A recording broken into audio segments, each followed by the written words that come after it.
Hello everyone, welcome to Sebring with some beautiful background V8 noises. Sounds so nice. Yeah, I have increased my overall sound a little bit. I hope it's a bit better than in the previous races. But anyway, let's go driving. Hello guys, hi Joao, hi Decker, hi Jan, hi Pedro. Yeah, let's see how this goes. So this is, I think this is the full Sebring layout. But later we will have the Bahrain outer, which is also the first. No, the Fuji is also the alternative route, right? I think these alternative layouts are really cool. I hope they will be used a lot. Hi Francisca, hi VNA.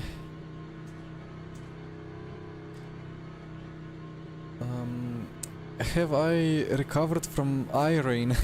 Well, the eye rain was beautiful, but the eye dry was not that beautiful. Yeah, well, I guess no, I have not recovered from the crash from Bathurst iRacing. I mean, getting there, we have analyzed what happened. Obviously, I misjudged the grip and so on. I guess to all of you guys who watched my stream, and especially Mitch's stream, I owe you an apology because I just fell out of it. I just didn't accept how broken compared to real life the physics was, and blamed everything else. Well, obviously, I went off, touched the wet stuff on slicks, hit the curb. One time the curb spat me to the left, one time to the right, both times into the walls. It wasn't the best race ever, you know, but still going from like P25 or so to 26 to the lead in 3 hours and a half in one stream was a really nice experience and a very fun thing to do. You know, the iRacing is good in the wet, but then as soon as the tire temp starts kicking in, as you get slicks on and the track keeps drying, then I stop understanding it. Then suddenly I cannot comprehend what is grip and what is not grip. Anyway,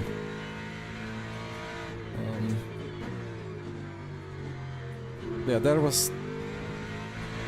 I laughed at it. At the same time, I was angry. At the same time, I wanted to go cry in a corner. But you know, that's racing. That's life. We try to learn something from it. Try not to crash next time. Probably crash next time anyway, but eventually improve. Anyway, my cooling has to go on. Cooling on.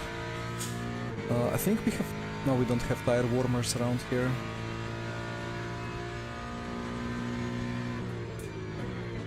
So yeah, we have... yeah, this should be in 7... Wait, yeah, 9 minutes of practice. I think this practice session will go a bit longer before we switch to the race server. How do I pronounce your first name exactly? So it's either Irnej or Jernej. Depends on which part of Slovenia you live in. When I pronounce myself, I normally say Irnej.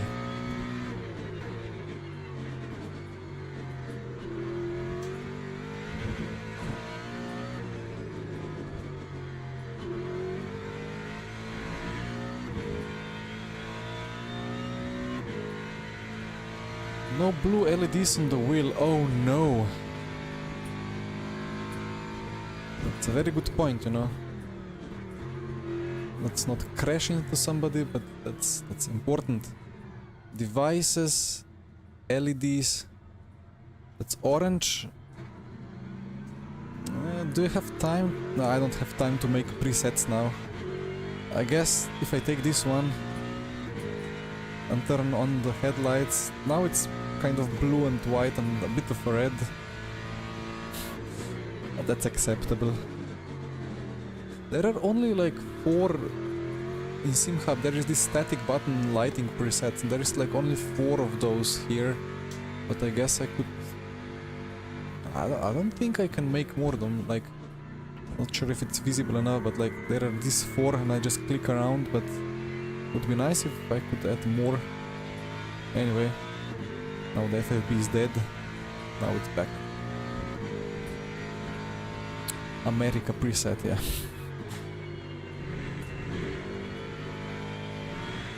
Oh, hi Alex.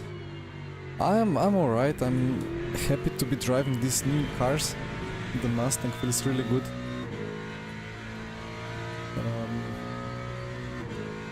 At some point in this stream I will... I make the disclaimer that I will start to complain a little bit. Probably with the Porsche especially. Because the slip angles overall... Nice understeer. The slip angles overall have gone up a little bit, I think. Like the feeling of the car is better than it was before, but like it's hard to show on this fixed setup, but I mean we will drive 3 fixed setups today. But like you can make the rear go quite sideways and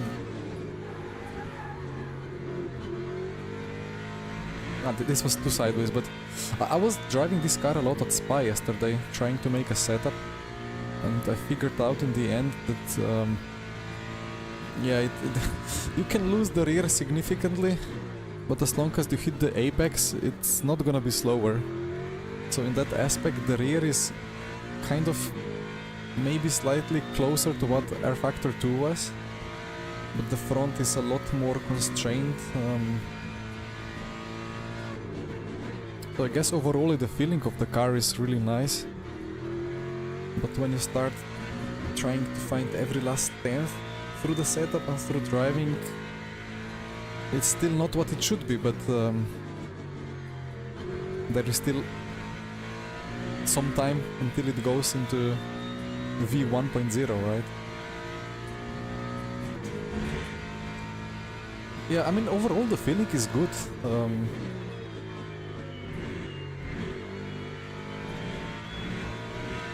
Generally there is still a little bit of that kind of exit understeer that's hard to fix, and on fixed setups it's always made in a way that it's stable on entry, and then eventually that means that it's understeer on the exit.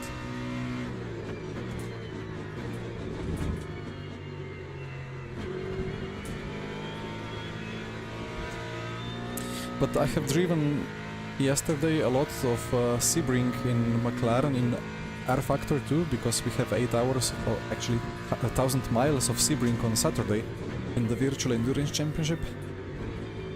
And it's not a comparison, like this is so much better than R Factor 2. A lot more realistic, a lot more like a car.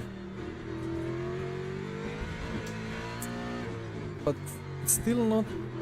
I don't know, the feeling, again, like speaking of the last garage, the Offerman's upcoming sim that I have driven on site at Maastricht.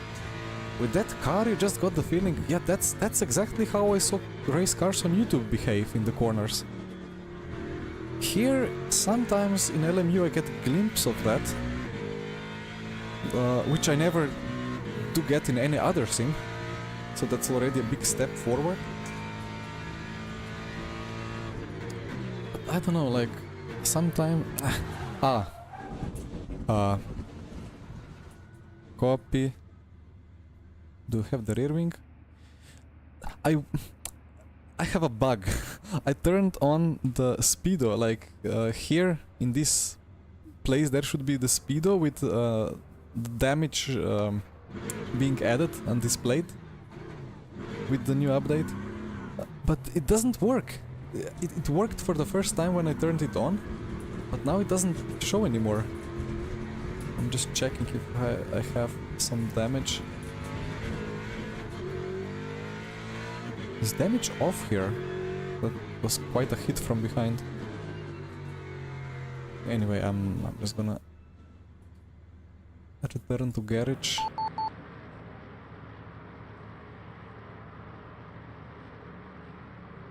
Yeah, it's loading all the cars now. Okay.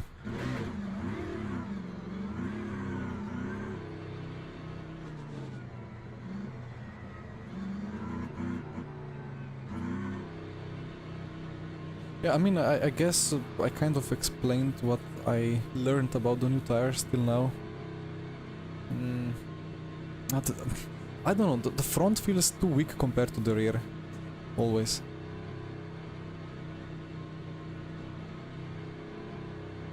Yeah, Timothy has a nice clip from the Porsche. Yeah, that... I mean, it wouldn't work like that in real life, right?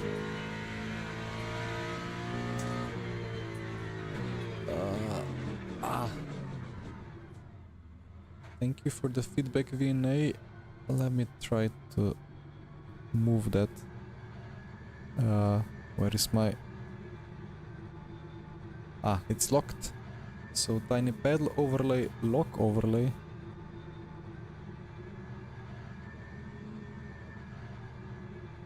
I guess that's a bit better.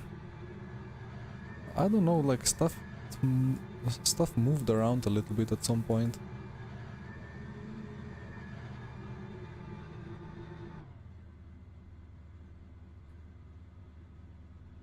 Anyway, yeah, I mean here in the settings, no, it's in the gameplay, right? Speedo, like. Ah, why is this gone to basic? I put it to full and it's basic. Was that it? Ah, now we have the speedo. Well, gonna be a little bit of duplicate data, but I have to readjust my tiny pedal because that damage graphics is quite important to have. And also the new virtual energy remaining HUD. Well, it's not gonna be interesting for this race, but for the upcoming races, which are ×2 fuel, the WEC experience one. Almost 400 people registered already, and it's midday or mid-afternoon. Nice.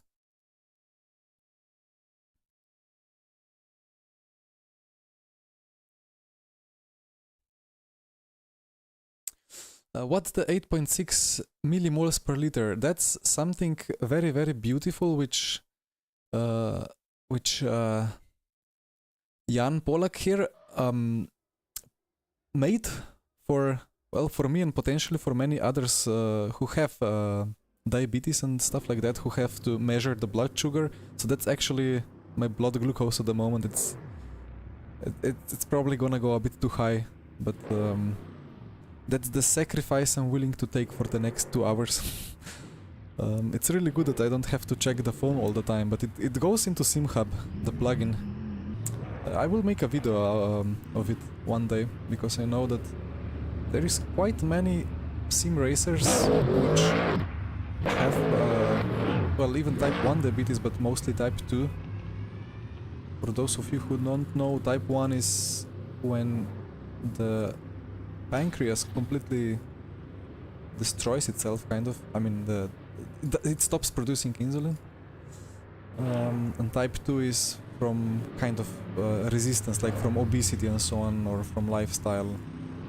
But it's not either or. There is so many different things that can cause it. Anyway, a bit of brake clicks, a bit of TC clicks.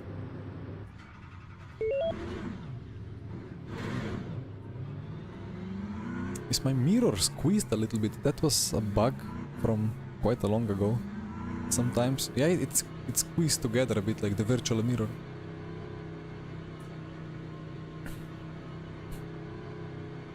I mean, some countries use milligrams per deciliter, but some other countries within Europe you use millimoles per liter. So, well, if you know what a mole is, then you can calculate.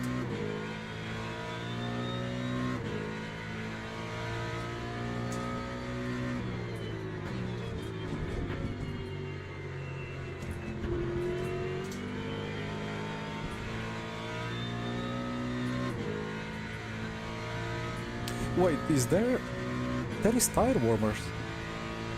There were no tire warmers in practice, but they are now here.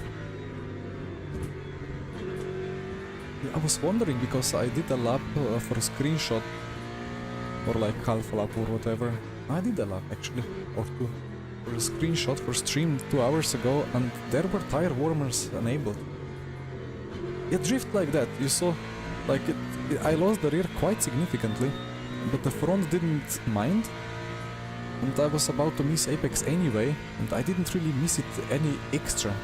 It just likes to do what RF2 did once upon a time, but it's not doable in low speed because the ABS just completely stops all the sliding, so I would have to actually turn off ABS to maybe do some hairpin drifts. Is that Moritz Lohner in P1, the esports guy?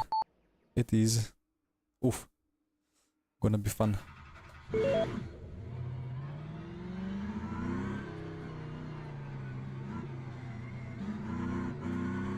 But yeah, indeed, the warmers are on.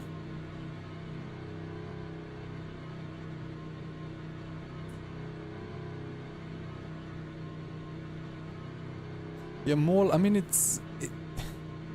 is a unit, yeah, it's a very, I mean, it's a convenient kind of unit, or like, convenient thing that was defined.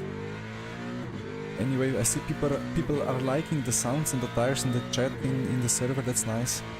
Hi Kamal. Wait, actually, tires are hot, so I have to push from get-go, right? Usually it takes 1 or 2 laps before I start actually pushing, but tire warmers are on. So let's go.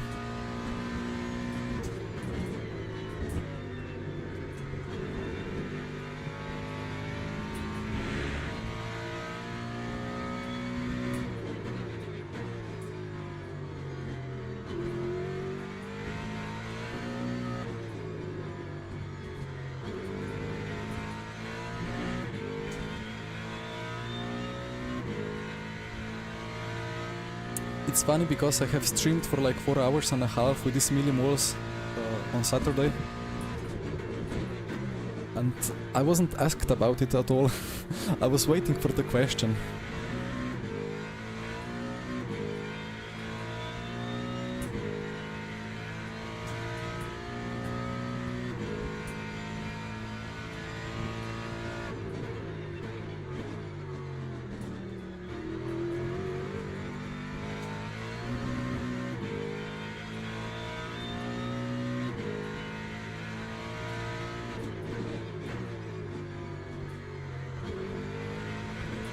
Funny how in the top 10, like here, everybody is using low virtual energy, but I have just kept the virtual energy same and just decreased fuel.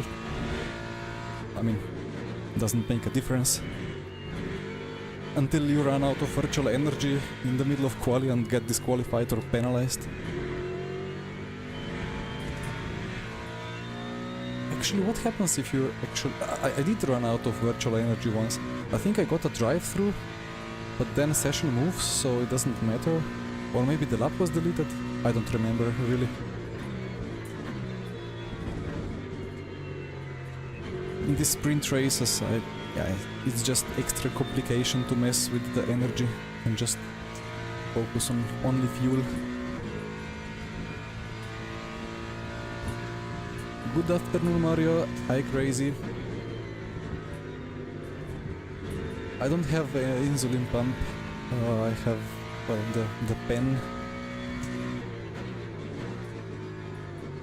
But I have the sensor for continuous monitoring.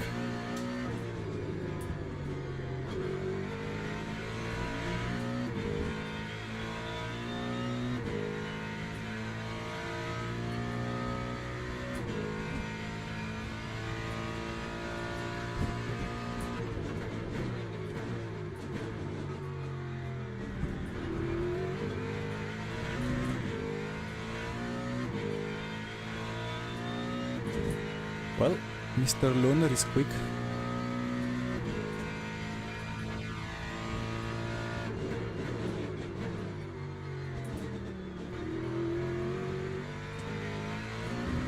And I keep forgetting how short the LMU GT3 brake distances are.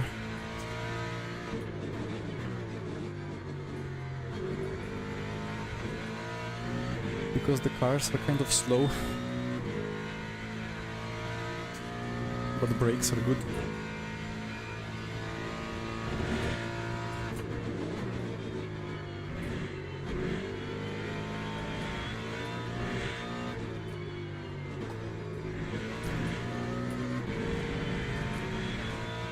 Well, that was a bit better sector too, I suppose. Still not purple.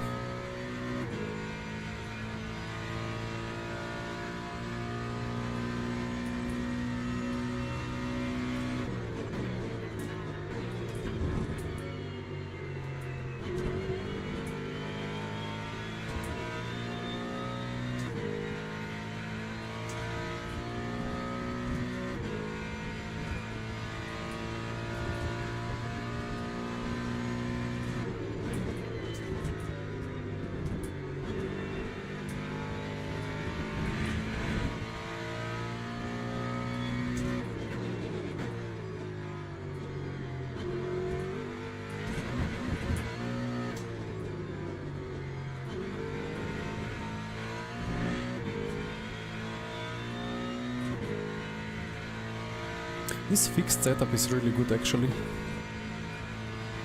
Or maybe it's just the car.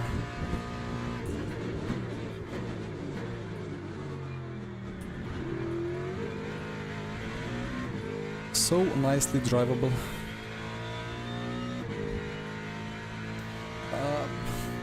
I wouldn't put these tires on hypercar yet. I think a couple of fixes need to be done. But maybe, I mean, most people say they feel better or not any worse. And then in fact, even in RF2 times, high-speed corners or high downforce cars always felt better and more realistic. So maybe put these tires into hypercars and it's gonna feel even better.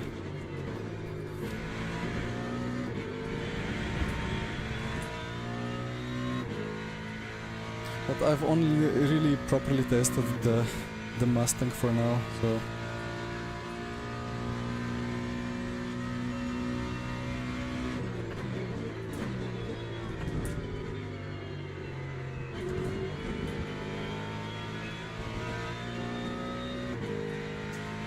Uh-oh, my headset is running out of battery. Hope it survives another lap now.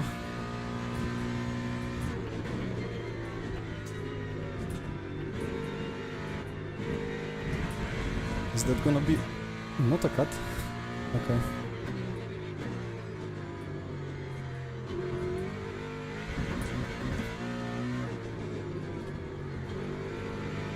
You saw this kind of flick with massive engine braking in second gear and pushing the brakes a bit, the rear snapped a bit, but just kept under control kind of.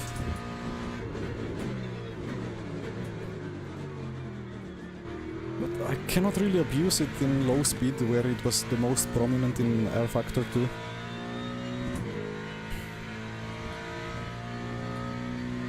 So yeah, that's something that immediately has to be, I mean, that's already noted down and needs to be worked on for the next tire update.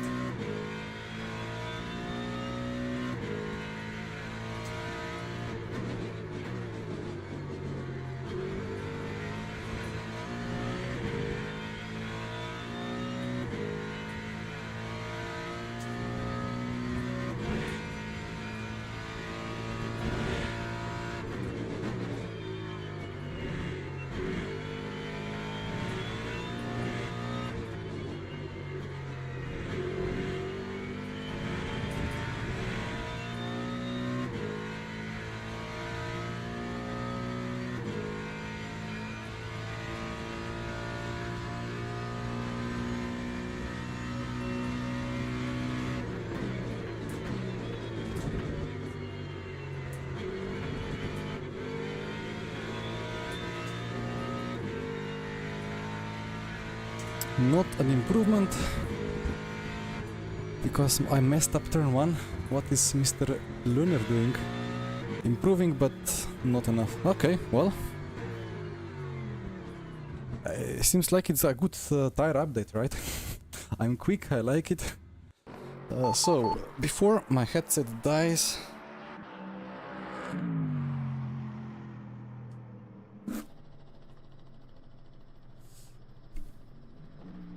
Oh, we are charging. I hope the charging didn't kill something. Last time my mic didn't get registered while it was charging for whatever reason.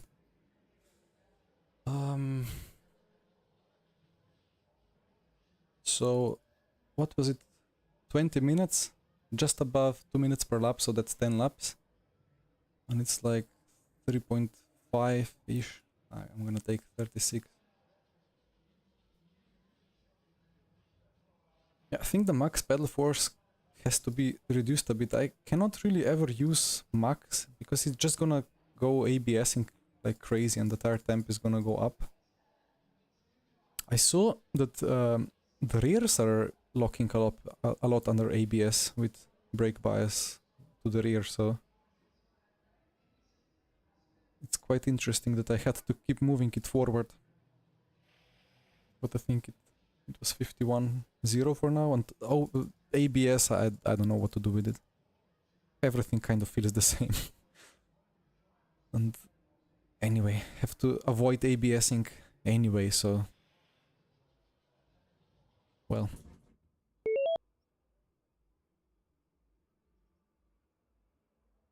Again, I'm the only one on 100% energy. I mean, it doesn't really make any difference as long as you have enough actual fuel in the tank. It's traction, like it's the old feel gloves. Actually, this is from Traction when just before Traction GG closed down. But well, now they're operational again, and they're kind of, I mean, Rafa Racing Club bought Gridfinder bought Traction, and Rafa Esports team is kind of running alongside, so I got some nice gloves. They're nice, still holding well together. Out of line. And Alessandro, the front is tricky to feel, I think. Still easier than in other sims.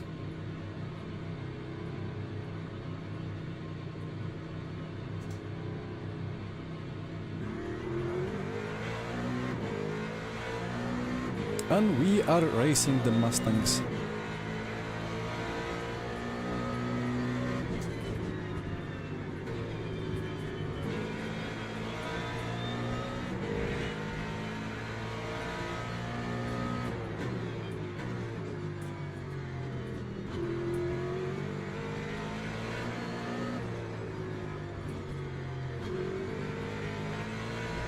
It's been a long time since I actually started from pole around here, I think. Always remember struggling into turn 1 around the outside, with people diving on the inside.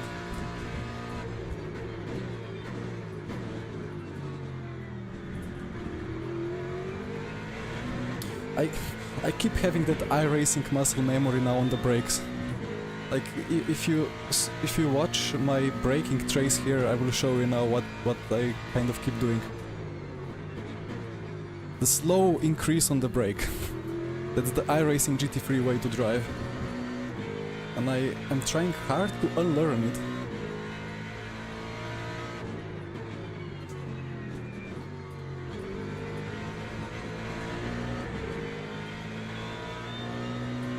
Ele behind is fast.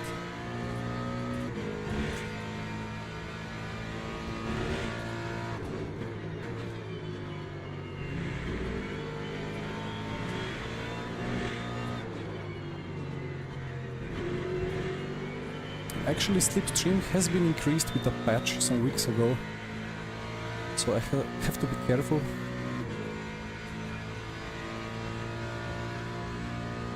Daniele happy with tire, that's good news.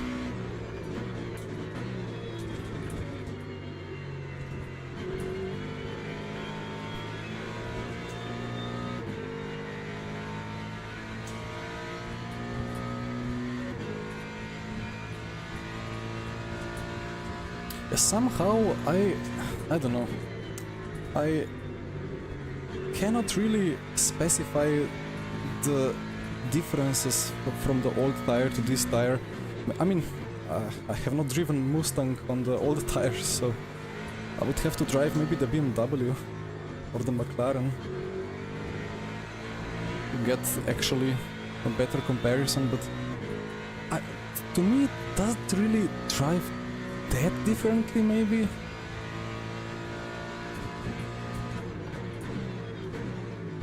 Oh, that's American dive, like it should be. Oh, well, poor guy. He tried.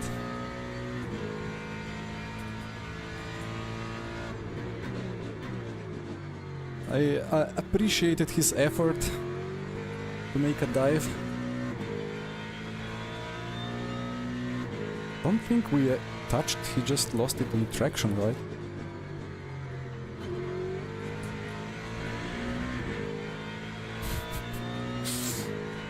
You guys saw that battle from I don't know which American series where there are like 3 American cars racing for the win and 2 collide, and then they have a massive one-lap battle for the win. Kind of got reminded of that.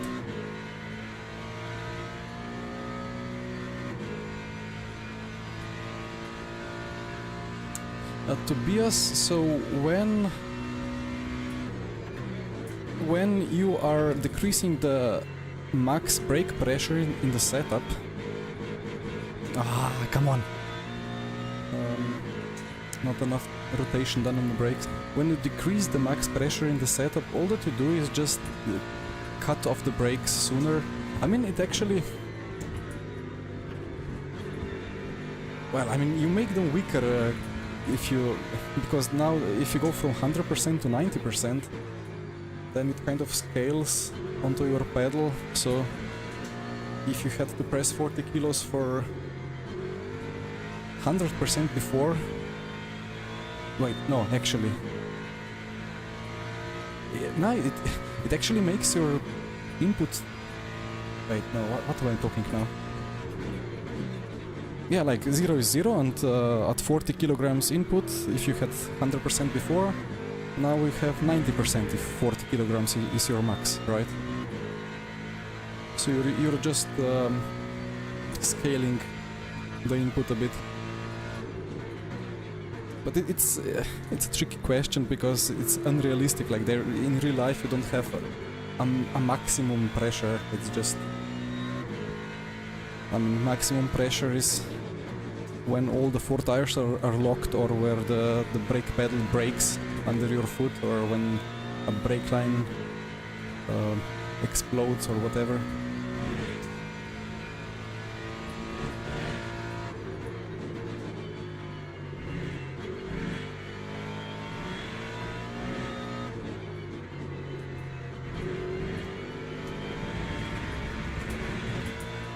Not a cut. Interesting.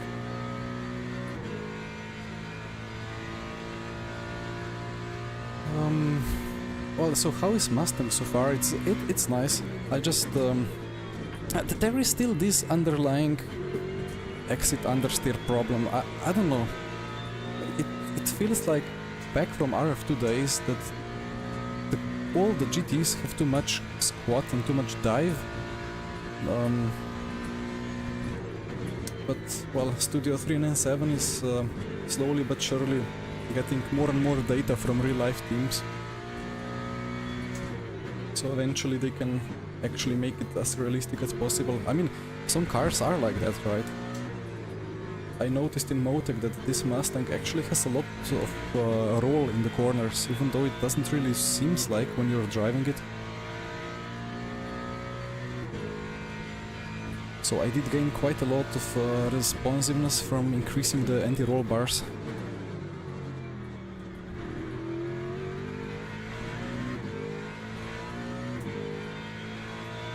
About tire model, again, I don't know which one I prefer, to be honest. As I tried to say before, it's not really that different to me. But what's more important is that for most people it's a lot more enjoyable to drive. And real life GT3 drivers like it and say that this is a lot more realistic. At least until we are sliding 9 degrees of slip angle through corners and gaining delta, which can be fixed in the long run by... which is fixed in the long run by the much higher thermal deck, supposedly, yet to be tested. But in the short term, for quali driving, yeah, we are sideways quite a bit.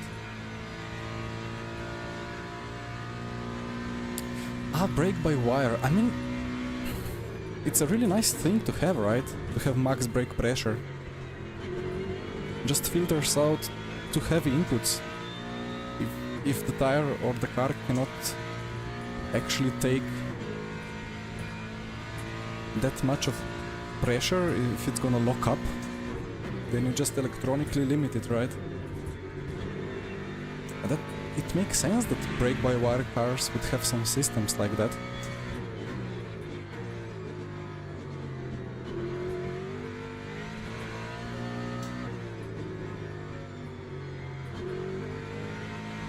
But my technical knowledge doesn't go that deep.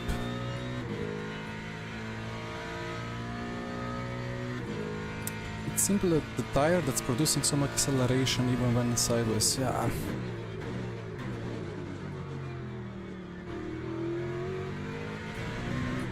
Could be, I don't know.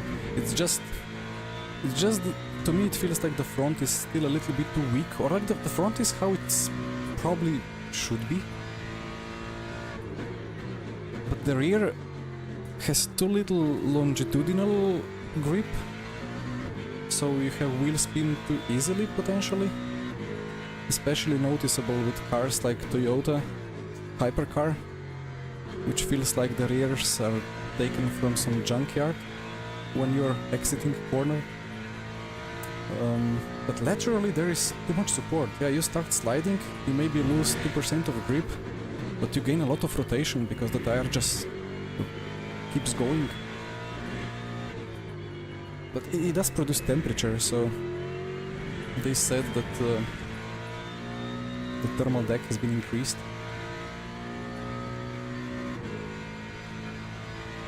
Well, we do have some pace here today. That's nice. Yeah, about the BOP, I think there might be a slight BOP problem. We will see next race. I think the Porsche is potentially a second faster per lap in some tracks. But you know, it's the release week. The data of the new cars is still being collected and analyzed, and they will patch the new, or like the improved BOP over it at some point.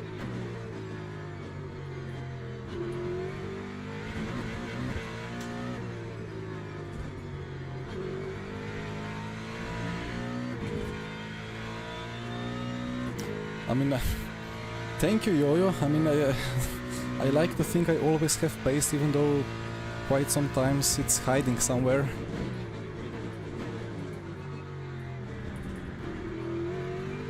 I mean, I did have the pace in iRacing special event on Saturday, right? But it didn't matter in the end, because I also had the job of closely inspecting a couple of walls.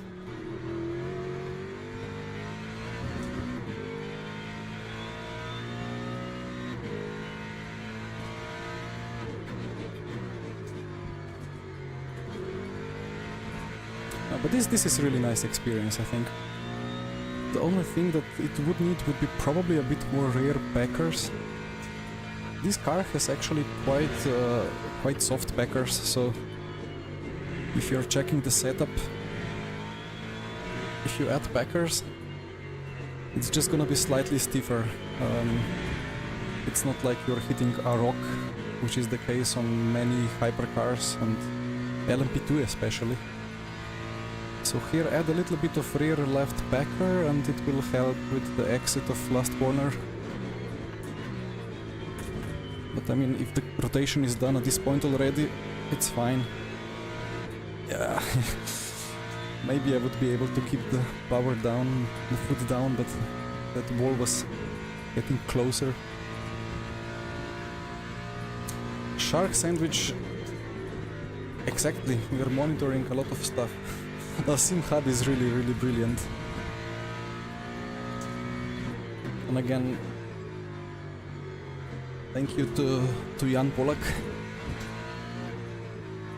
I will, as I said before, I will make a video at some point. Just not sure how to name it, because it's kind of interesting for general sim racing public. But if I name it, use sim hub to display your blood sugar level or something, it's just not a interesting thing to click on for most people.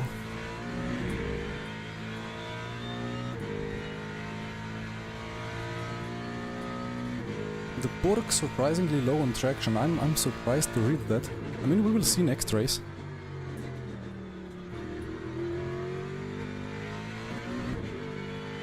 Low traction Porsche at Fuji is not... That doesn't sound too great to drive, right? At Fuji you really need the rear support.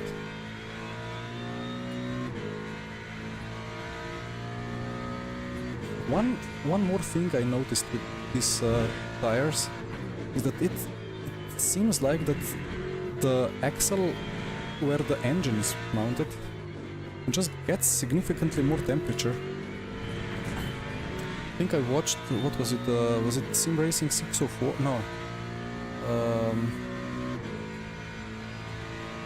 Who was streaming that? I think some streamer yesterday drove the Porsche around Le Mans. And the fronts were like 65 Celsius and the rears were like 85, and I was like, is that how it's supposed to be? And he was understeering around quite a lot, so...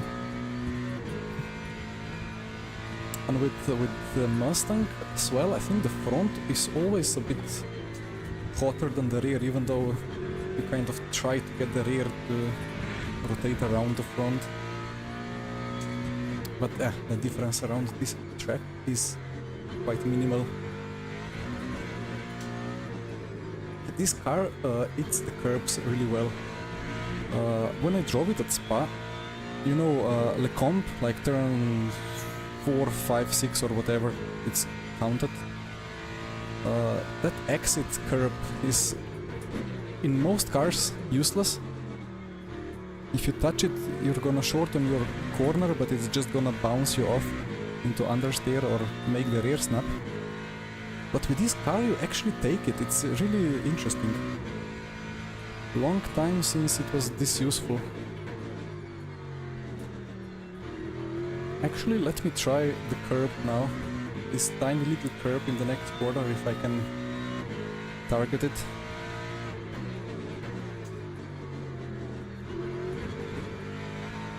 Yeah, I mean, it ate it, but the line was already so compromised that I didn't really learn anything from it.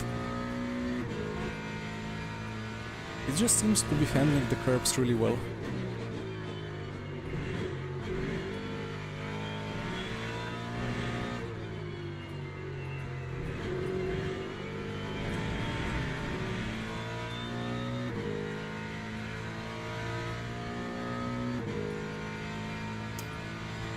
Hello Joao, I am using the Mustang, yes.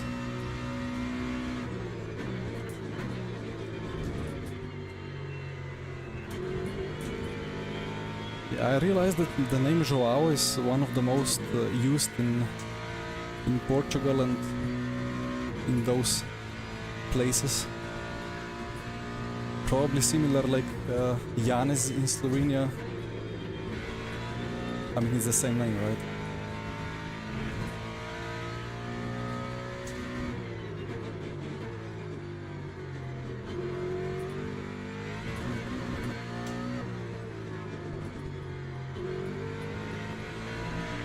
Wonder how popular name John is in the UK.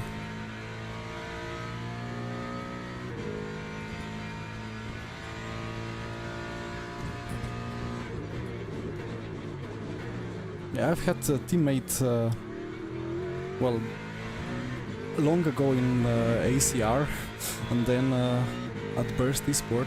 He was Joao as well. What are those percentages on the position? So it's the virtual energy. It's like in real life, when you are watching World Endurance Championship, you have these percentages displayed, and they wanted to have that here as well. Yeah, okay, that curb, if you just hit it a little bit, it will still disrupt the Mustang. But maybe I would have to relearn the whole corner and actually fully target the curb. Maybe the car could eat it. That's an interesting job for the BOP testers. If the car is suddenly 1/10 faster because it can eat a curb that no car can even touch. It's an interesting aspect. Daniela, I don't really know. Would be nice, right?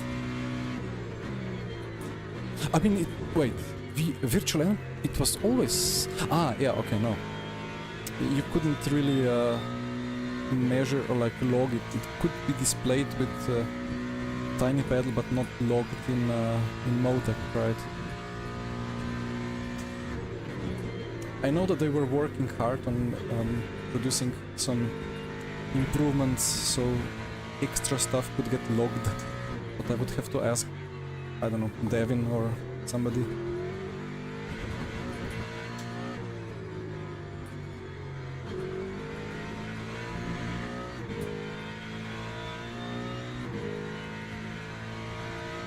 Ah, nice, Jan.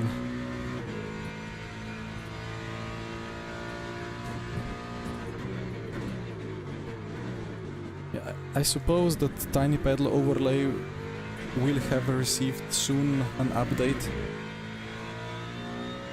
Probably Motec data acquisition plugin has to receive an update as well for that, right?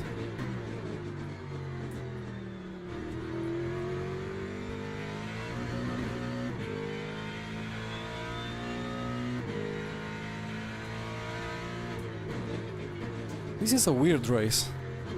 Like, why am I this quick? I'm not even focusing much. I mean, I'm enjoying the drive. It's really nice.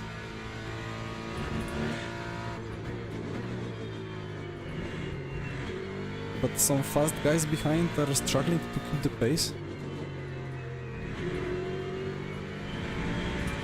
If it was only always like that. Or if it was only like that in iRacing. Oh, we have somebody who has run out of virtual energy already. Oh dear.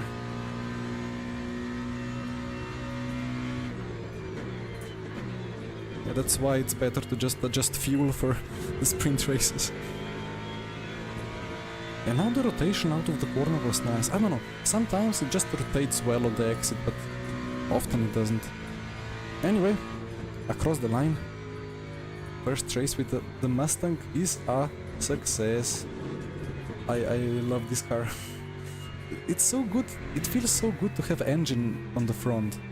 Maybe RF2 or like this, well, LMU RF2 or like whatever is the physics engine behind it, makes a nice feeling out of it. But if the engine is behind, then it fails to kind of make it solid, or I don't know. We will see now.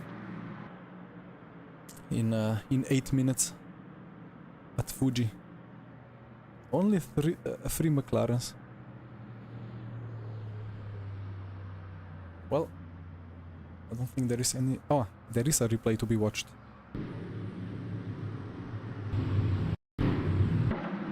Mustn't forget. It was lap 2, right?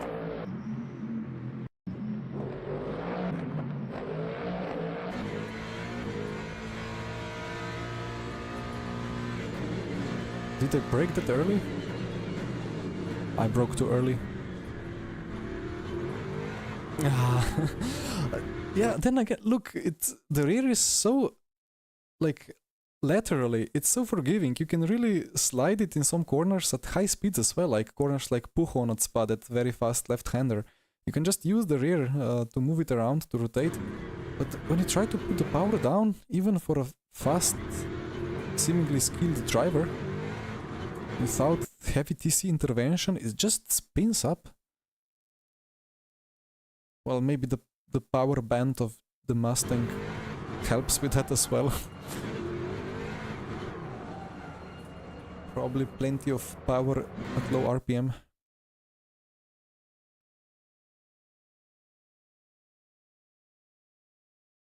Yeah, and I somehow hope that there is so many people that it actually completely crashes the whole system, even though that's not good, but it would be nice to have like a double. What is this button? Skip. Ah. What? Ah, ooh. So you click and then you don't want to wait for it, you just skip. Ah, that's great.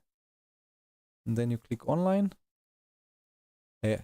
What do you have to click? Arrow? No. Well, this LM is a savior. You click that and you're back in the main menu. Well, 3 clicks further and there is still so much clicking that has to be done here and waiting for this transition. Oh, Daniela in the Corvette and Kieran in the Porsche. Oh, Kieran will destroy me. Register Porsche.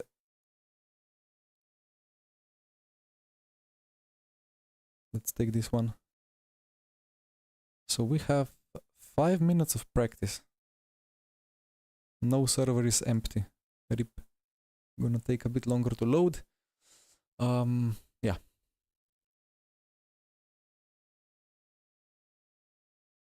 Well, LMU is really in the best possible situation now, right? Like 1.5k players every day, or even more, even before the patch or the new update. And all the big streamers are happy with it. What is going on there? You see, do you see that? Like it's a bit at an angle, there is like a bit of a white bar that hides behind.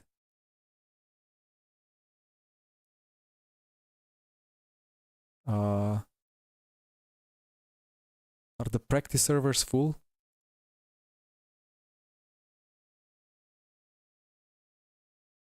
Uh-oh. Well, exactly what I asked for, right? Have so many people that it stops working. Looks like we are joining some server. Would be nice if it actually gave you like a server that's joinable. Now it's a bit vague, this list of 10 servers, and you just don't know what to click. Working on all the clicking, beautiful Denise. Looking forward. It's to trigger people with OCD. Well, it triggers me, so do I have a bit of OCD as well? Probably. So Porsche, I think this one requires less TC. Less fuel. What do we have here? I'm just gonna go 90. A bit less ABS.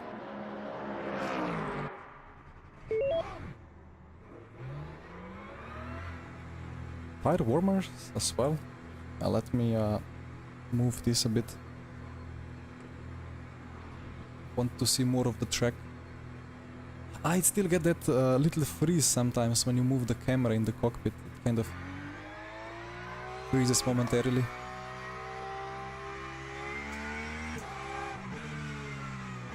Is this car a bit quieter than the Mustang?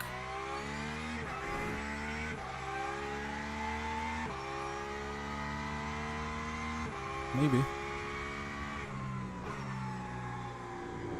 Black Box, hello. I'm well, what about you? Ooh, that's a lot of ooh. That's a very different feeling than what the Mustang offers.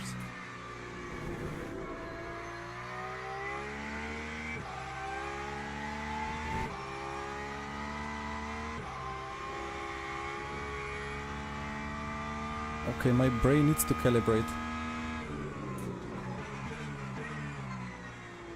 Wait. Okay, it's alternate layout. I hope I don't get messed up or forget about it in the middle of the race.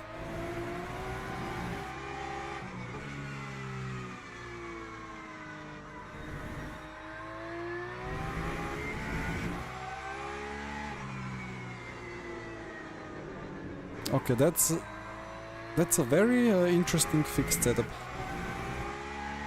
I think it's still understeering on the exit, but there is so much entry rotation.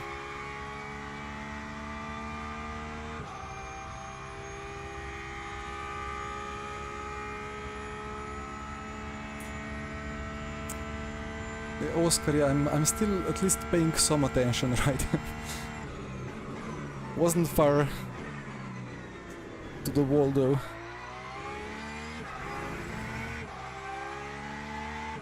What Newton meters? So I think I have around 17-18 Newton meters. And then in fact I use 50% in LMU, but I had to decrease it to like 43%. Because the Mustang was a bit too aggressive at Spa, but now for the Porsche it's a bit weak. Maybe I'll go back to 50%. This car moves so much.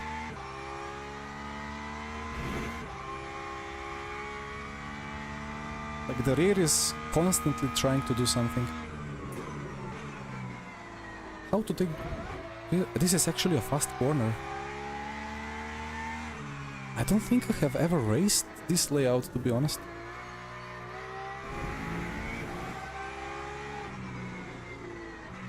Okay, I think either there is a little bit of a setup issue or the rear is just a bit too crazy. It doesn't stick, it just goes like there is toe out on the rear. It feels like that. Actual toe out. And the rear tire temps are skyrocketing. Yeah, not best.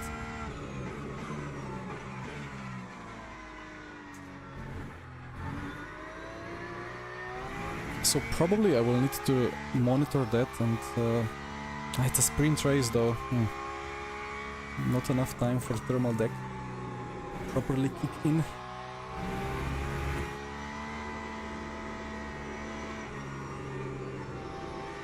Do I do pro racing? Well, I only do pro sim racing.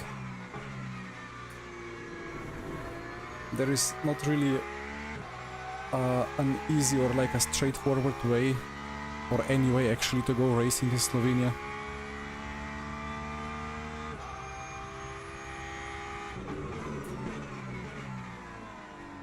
So people...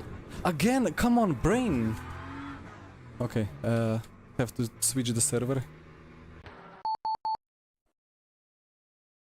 Join event. I don't know, there is no chicane. It's like Indianapolis, you know, when there is that old layout where after turn 3 you go right, or you have the chicane left-right. Like some years ago we have 2 races in 2 days.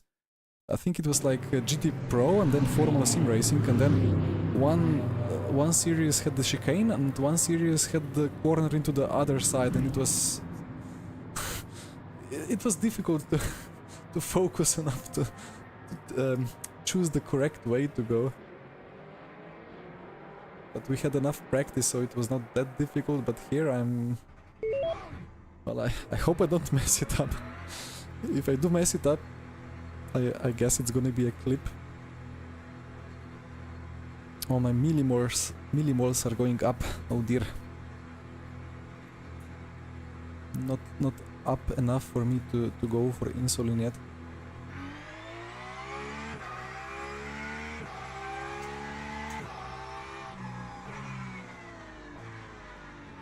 Just do the chicane if you like. Yeah, I mean, I would do the chicane, but there is a wall. Like, just remove the wall, you know. Yeah, Monza. I think Monza with no chicane is actually on the schedule. I think the intermediate series, the other one that I'm not doing today, is on that. But I don't like the schedule is a bit weird today. It's difficult to find slots where you just jump from race to race, and I would have to wait like over half an hour or so. And first impressions about new tire model. I mean, again, it's okay. First, skip the chicane. There we go. I can do it. I'm able to drive around the chicane. So yeah, I don't know. I think the front is really good, but the rear is too happy with being sideways. It should be trickier to like when you're actually sideways. But then at the same time, it feels like it just goes sideways on its own, especially with this Porsche. It should be staying connected to the road, but it doesn't. So then if you make it trickier or like more penalizing when you're sideways, it's just gonna be undrivable. I don't know, like it really feels as if there is toe out on the rear, just kind of rotates on it with extra, with mind of its own kind of additionally.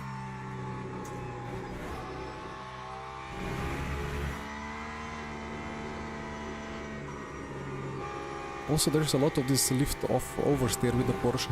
I mean, it's a Porsche, right? So it will do that.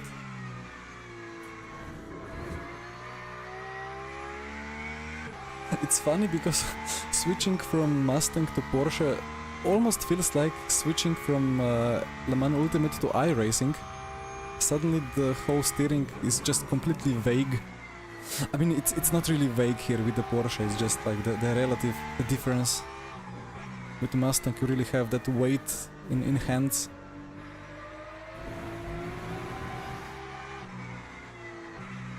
But here, well, the engine is in the opposite side.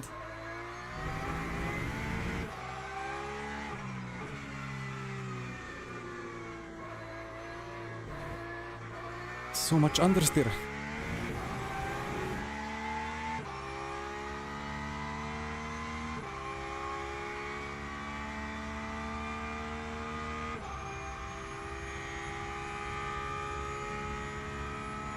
.44 Celsius track temp. Yeah, I don't know. Let's see what tire temps do.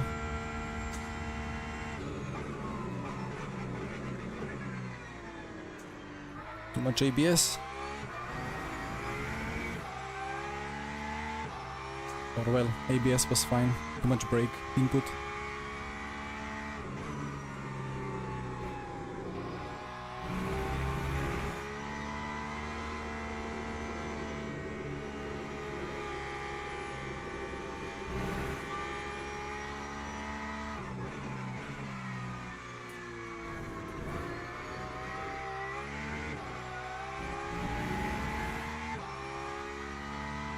Skip the chicane, skip the chicane. There is no chicane, go around, don't brake for it.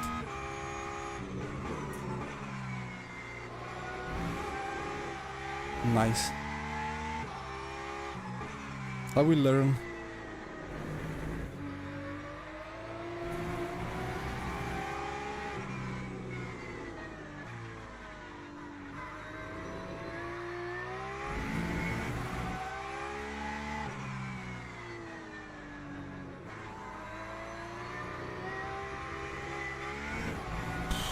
This car is insane. That's not gonna be an easy win like at Sebring, I think.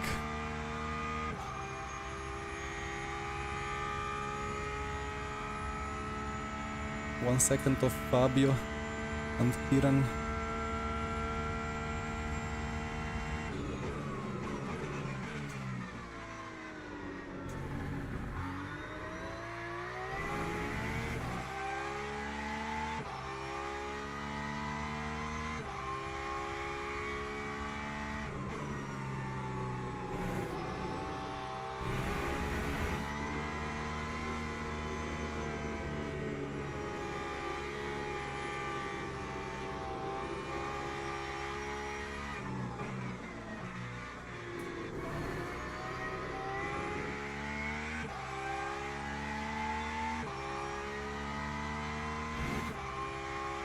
Skip the chicane again.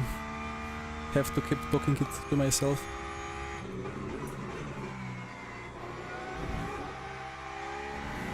Probably not carrying enough speed.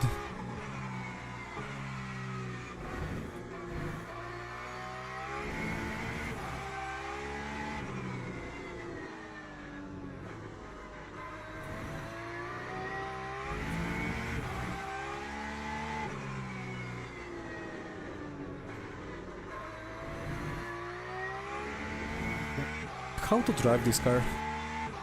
I'm so confused. Yeah, the rear is going up. But I have to cool them down. I will use a lap to cool them down because that's just outside the window now. It's gonna destroy themselves.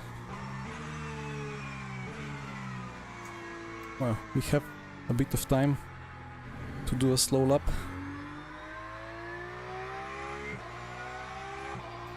WEC 25, which hypercar for a championship win? Oof.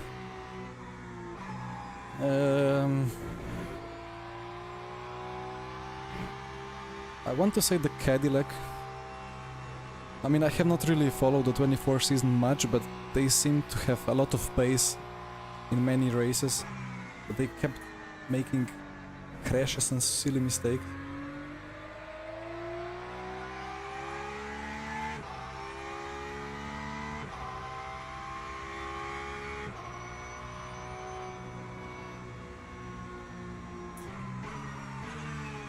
Yeah, so I guess the corner is a lot more open than what I thought. Anyway, the rear is slowly cooling down. Too slowly though. The front right is 75. But if I try to hit up front right, then the rear right will hit up as well.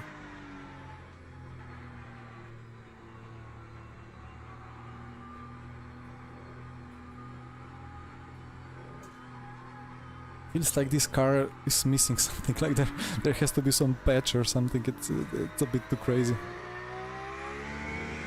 But supposedly it's really fast. Like, yeah, almost a second faster than some other cars on some tracks. Anyway, fronts are frozen, rears are kind of okay. 410s to find.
The rear is a bit too hot. Will I even gain? That's gonna be P4. But I think I found some pace in the end. Just carried more speed through the chicane. So alright. Why don't I have the car logos? I think the Porsche is missing. Actually, wait, there is one way to do it. Shared memory API? No.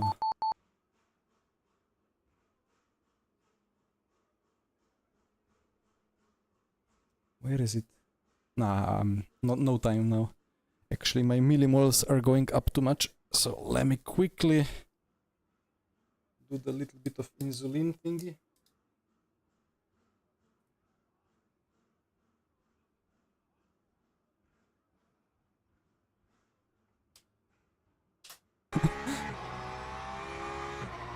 Am I live? I should be live.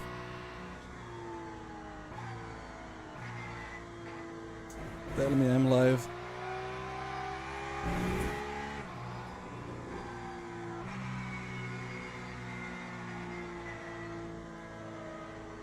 It's back. Well guys, there has been a slight problem. I'm not fighting for P1 anyone. We are so back, but we are as well so back in the back of the grid, right? Oh dear, repair all. So, what happened? I have no idea, but I will try to think of it when I'm repairing. Because yeah, I mean it's gonna be a 15-minute race after the repairs anyway, but we are used to that now, right? After the Bathurst debacle with 20 minutes of repairs overall.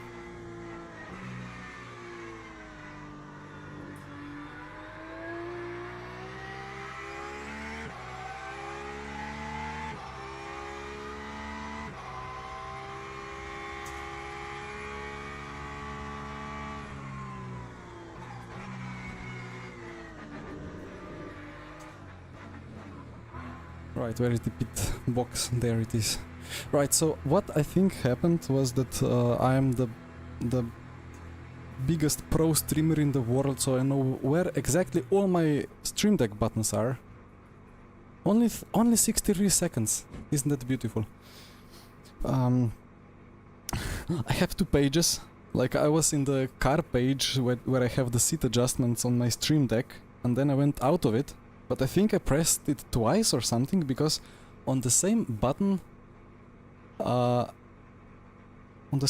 have then in the like folder above the stream on off. So actually that's a very good thing that I have noticed that problem now, so it doesn't happen during some more important race.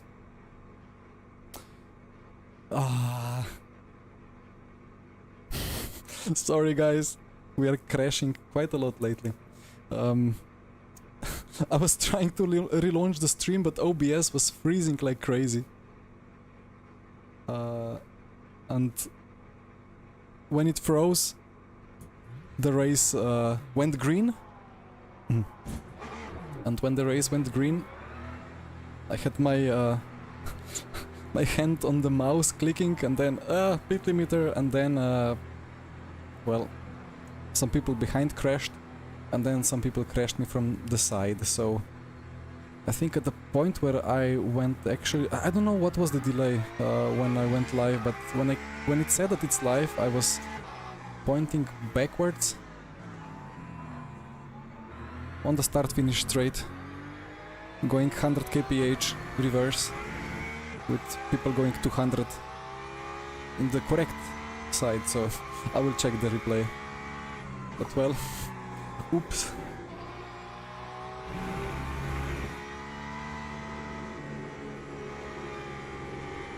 Good job, epilogue. Yeah, I'm trying my best not to take the chicane here as well. Actually, where am I now on track? Relative. It's a bit weird of a relative. 72 seconds behind. Again I was taking the chicane. I don't know, like I have to fully focus on the chicane. Otherwise I'm just braking too much.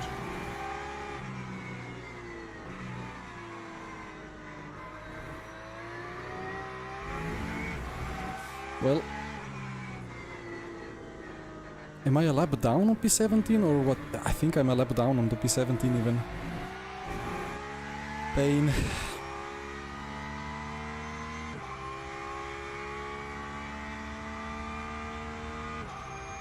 Should have switched or repaired the rear tires. Well, I guess then the only thing for this race to do is to see what happens with the rears in the long run and try to learn the Porsche a bit more.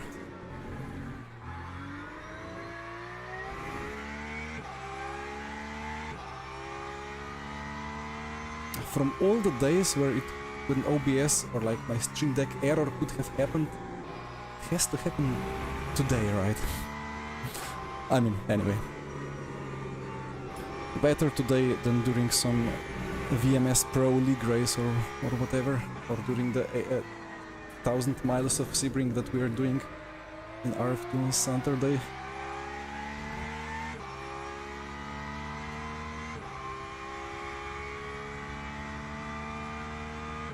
Yeah, Epilogue, I completely understand you because I struggle extremely hard to understand the limit on iRacing. And even when I think I understand it and do some very consistent laps, next lap randomly I will go to the wall.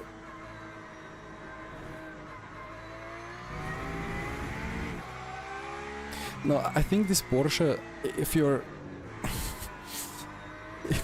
it's so hard to drive.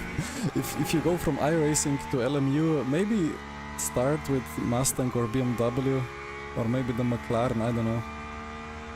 But this Porsche, it feels like there is something broken on it.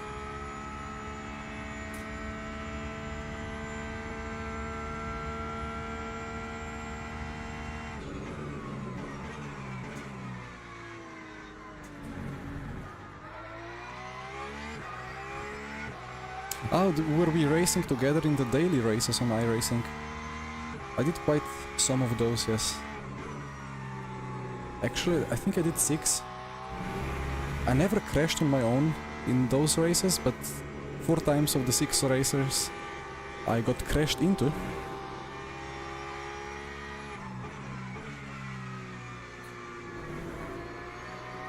Wasn't the best week for grinding the iRating.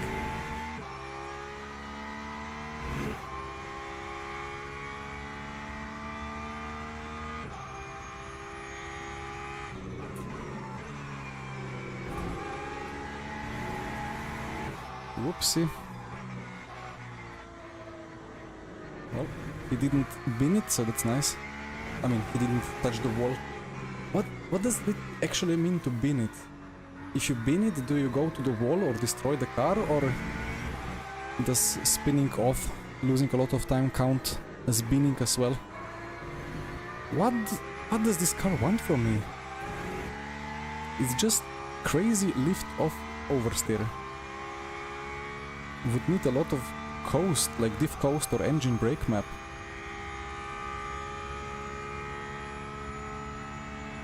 The McLaren is the... maybe, yeah, the McLaren is kind of balanced. I mean, the Corvette is quite good now after the update as well.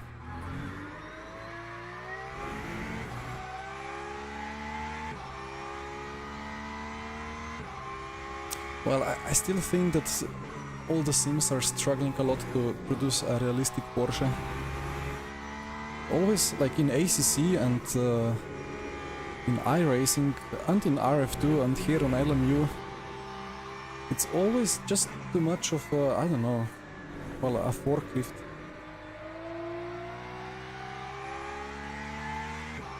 I know that it's got a lot of traction and a bit weaker front, but when I'm watching real-life onboards, I don't get the impression that it handles like in any of the current existing simulators. Actually, the GTE Porsche in LMU is quite nice.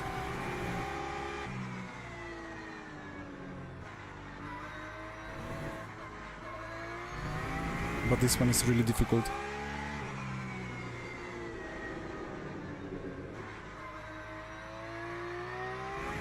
I just don't know. I think one just has to keep pressing the throttle.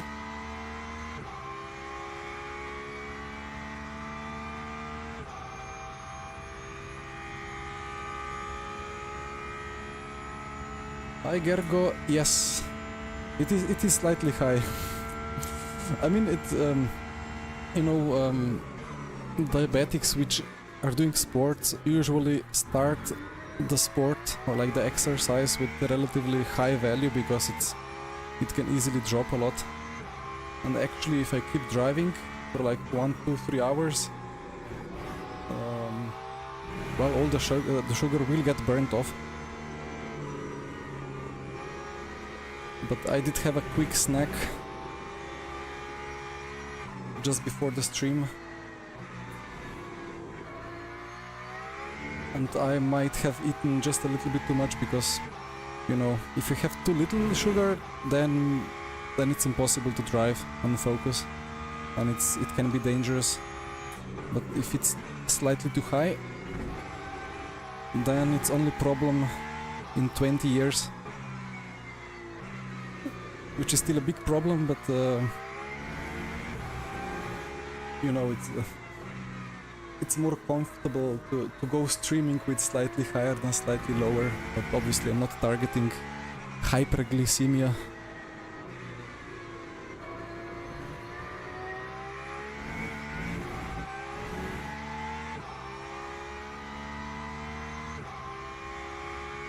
But yeah, as I said, I will make a video of this. Like, it's so nice, and I mean, at the moment it only works with Freestyle Libre sensor. If some of you guys know what that is, but it should be implementable with all the other sensors. Yeah, I'm Type 1. Well, I've been Type 1 for, I don't know, 12 years now.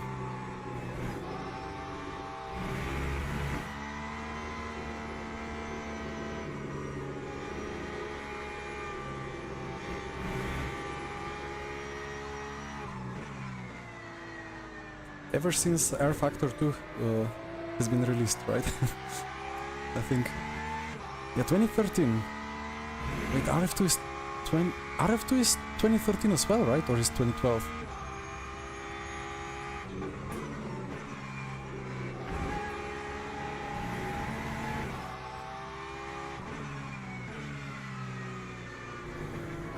You know what? This car feels better with fuel in the tank, which is not something that I wouldn't see before. I think in ACC it was the same. The Porsche GT3, when we drove it in that LFM endurance season, was always a bit understeery at the start of the stint and then oversteery in the end. So it's from the what's it called, the Libre app, it's transmitting to that sharing, like Libre Freestyle. Ooh, well, nice bonk. There is two apps. One is the one that you are using to scan the sensor. Maybe I'll try to survive this battle first and then explain.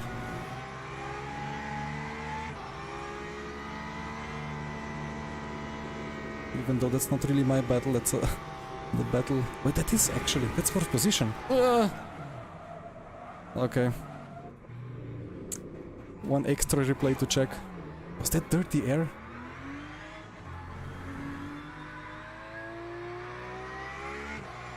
Oh dear. It didn't feel like I'm on the limit.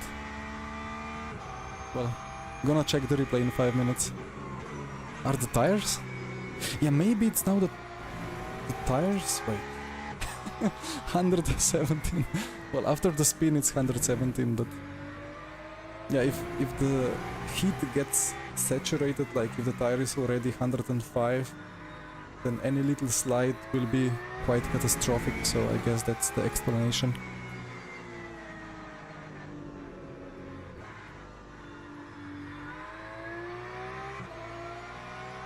Well, he's not wanting to overtake me or what?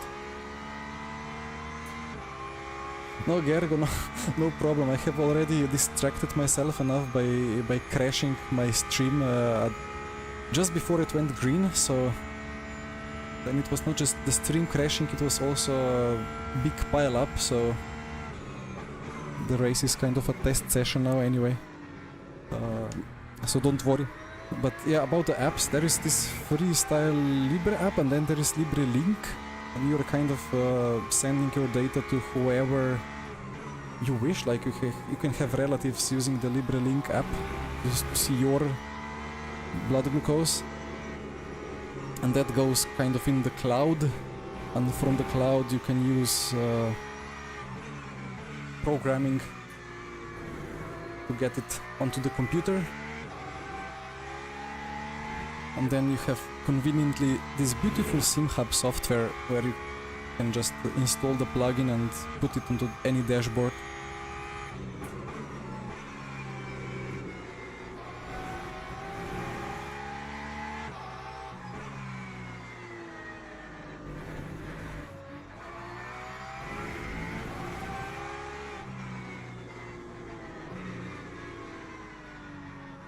This car is so confusing.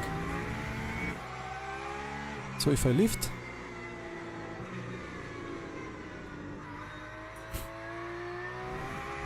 in some corners it feels like you just have to lift and wait for the corner to be over and just trust that the rear will grip.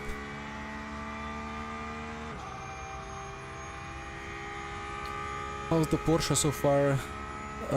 Extremely confusing.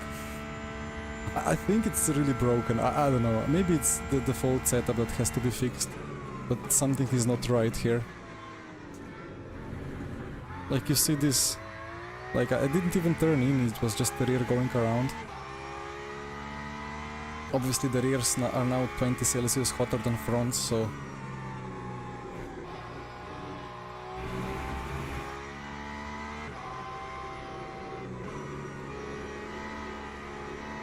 You see that? That shouldn't be realistic. Neutral steering and just managing the rear slip.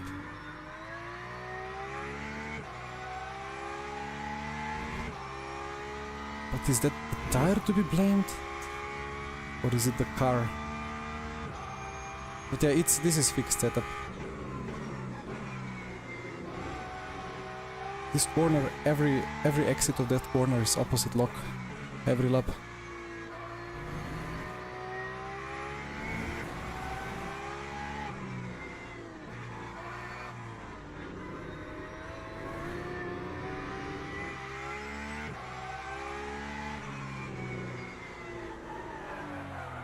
Yeah, I don't know. I mean, I'm just testing out things now. Because I'm a lap behind everybody around me anyway. But now the rear left is so overheated that I cannot even test anything because it's 120 Celsius. I don't know. But no, I have tested Mustang before and Mustang was really, really good.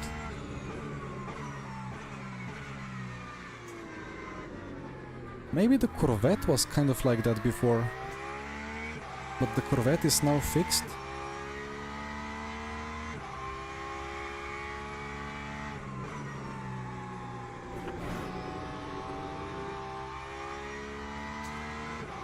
No, but it's not. This is not a general LMU problem. It's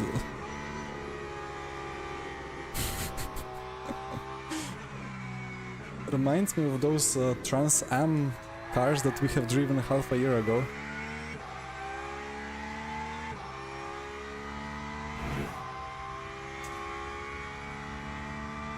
Yeah, shove it exactly. I think there is a big problem with this car.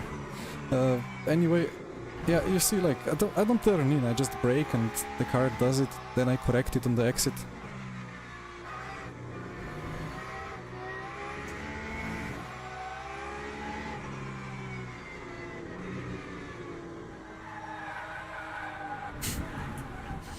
Anyway. Irresponsible racing, I would be black flagged in real life. But there is literally nobody around me, so...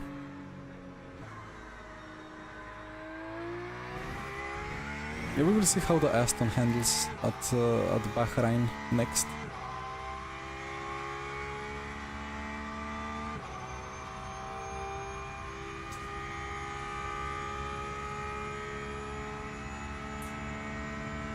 Yeah, I've only really driven this car here, so...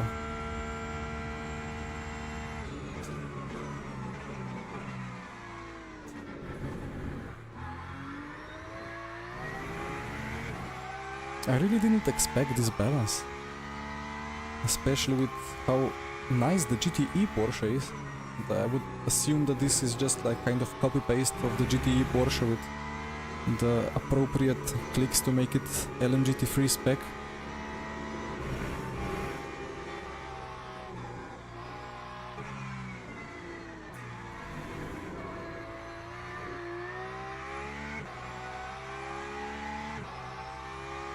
Well, at this point I'm basically having slick front and wet rears.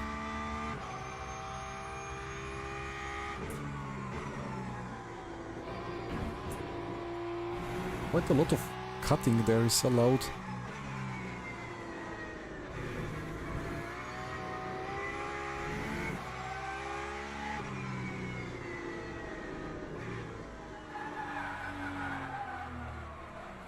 You can get away with a bit of neutral steering, but if the corner is too long, then...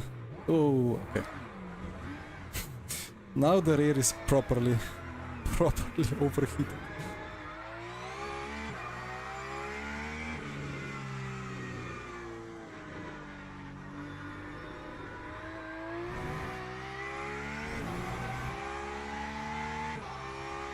As we take the checkered flag in P17 across the line.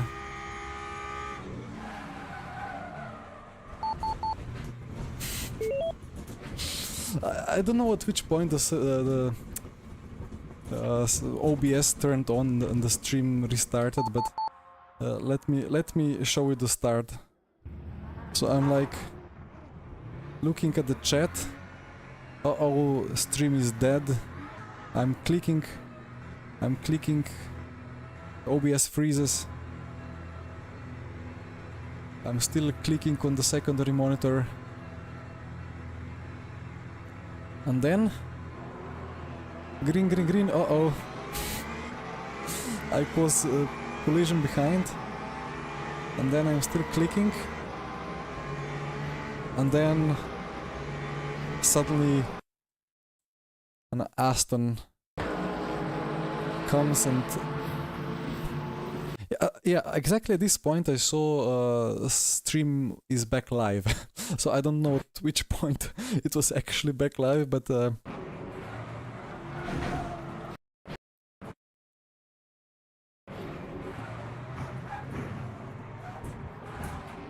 Ow.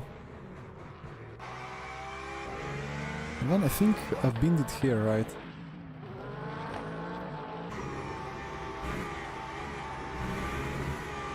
Ah, it was just the...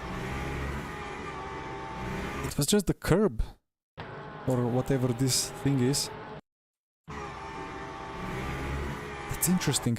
This thing, like in iRacing, it has the same grip, like this rumble strip, it has the same grip as the road. Even the grass has the same grip as the road, kind of, to me. I think. Saying iRacing because I have driven a lot of Ferrari fixed at Fuji some weeks ago. And here it has good grip as well, but it always results in understeer. But for whatever reason, with this car, it resulted in a big rear snap. Must have been some cooperation with the Porsche rear and with the dirty air from Aston ahead.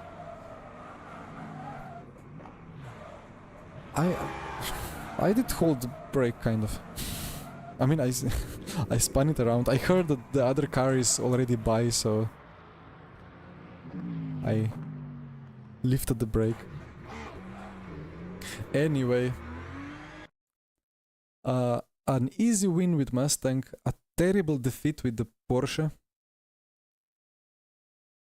What will happen with the Aston?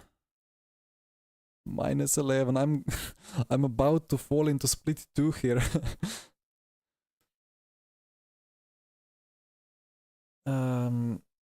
Off tracks are more bumpy. Well, speaking of the off tracks, like Interlagos has that last corner off track, which is a bit more bumpy, but it's not bumpy enough. It's still very drivable. So intermediate WEC experience. Register Aston. We take the green one, of course. And let's do some practice, I guess.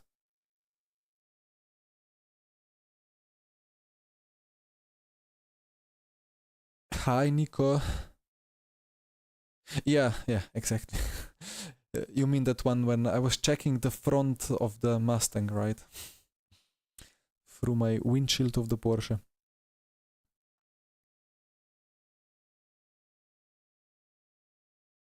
Yeah, I need to do something with my Stream Deck, like having the same button for stream on and off and for switching between different modes is not the way to do things. Anyway, bit less fuel, bit less DC, not that much less. Oh, that's not a great driving view, I suppose.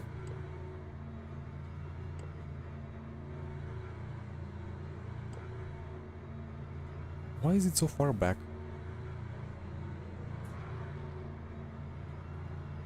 Ooh, Nico, exciting. Looking forward. Ooh, you saw that freeze? It keeps freezing. Looks like with many or probably with all cars when you are moving the camera.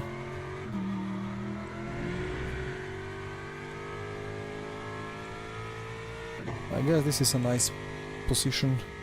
And now let's not stop the stream again by mistake. Ah, here the warmers are off because this is intermediate.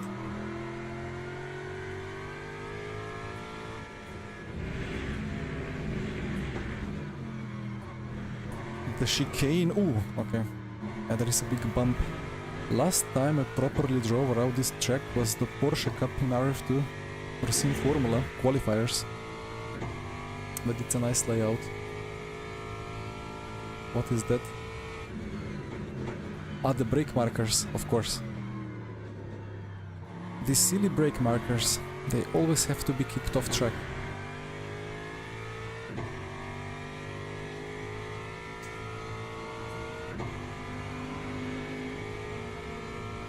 Is it just me or this Aston sounds a bit weird?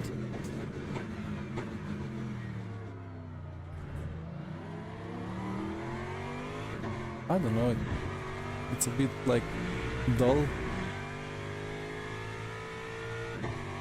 Yeah, Joao, doing my best.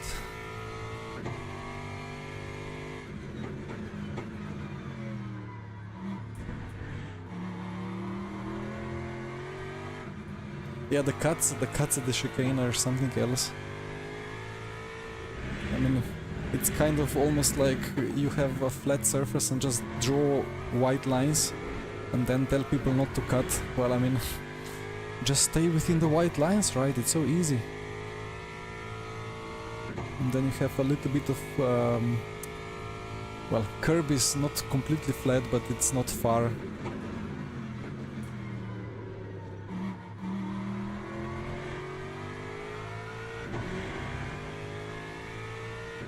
So it's not easy to be precise and to stay on track, and not easy to extract every bit of pace.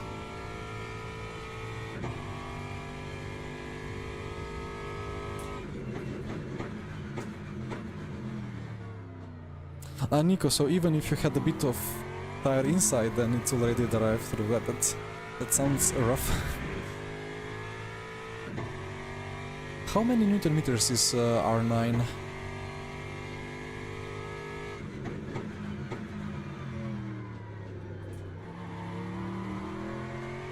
Yeah, downshift is alright, I suppose. Maybe just overall in my LMU sounds are too silent, I don't know.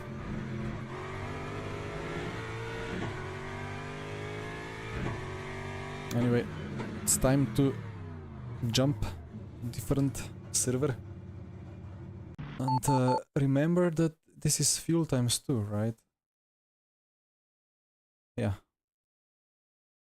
Well, we have Andonowski.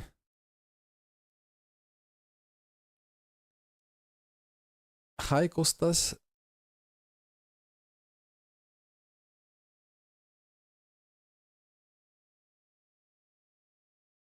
LMU sounds need more bass. Yeah, probably that's it. It's just lack a bit of spectral depth. I don't know what's the correct word to put it. Hi Maestro. It's the new layout of Bahrain. And about the Spa race on Sunday, there is a slight issue. We have VMS Pro round 7 at 1930 CT.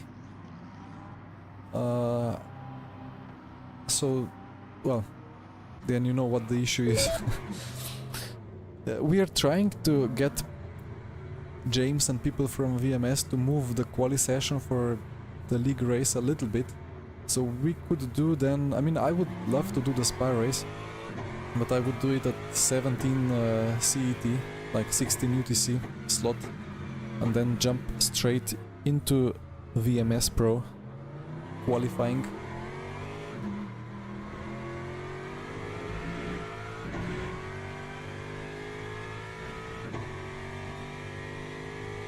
Sounds kind of soulless in the real car. Okay. I mean, sounds are a difficult thing. Like it's quite subjective as well, and dependent on the headset of people that use it.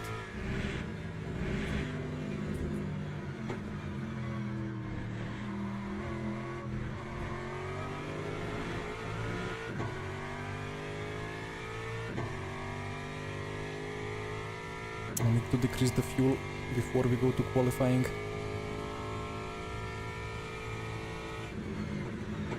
Actually, wait, no, this race will actually be with a pit stop, right?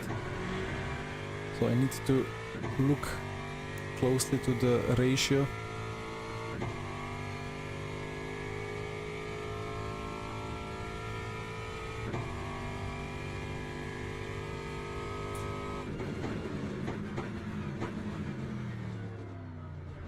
I think the race room racing experience sounds are really good as well. Not sure what they did with them. I mean, okay, I've driven one car for one qualifier years ago. I drove the AMG. And it sounded really good. Actually, I drove the Audi as well and it was nice. ACC is good with sounds. I would even think that ACC... Some sounds in ACC are better than in LMU, but...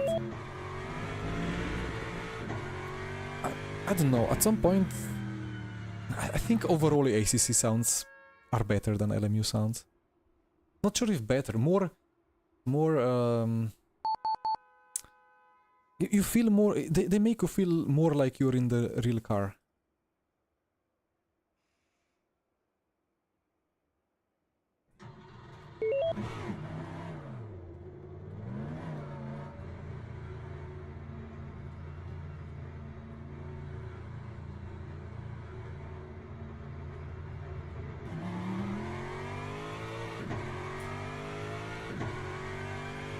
"33 laps, okay, thank you."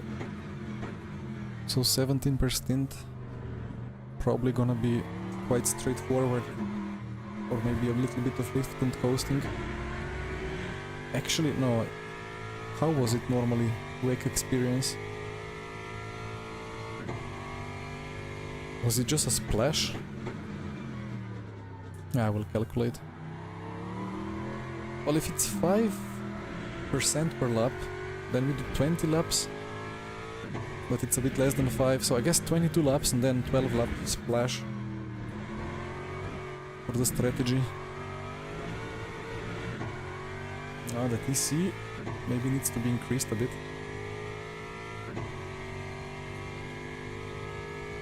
But this layout is really nice. I also loved it when F1 used it.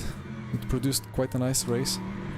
Only problem again is that the track limits at the chicane, but well, track limits are a problem for itself.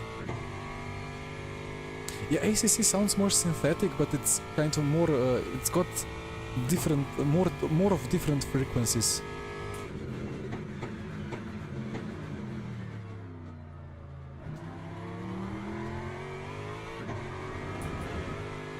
But the LMU external sounds are probably by far the best. How, like, when you're in the garage or like as a spectator, it sounds incredible. Echoes around the track.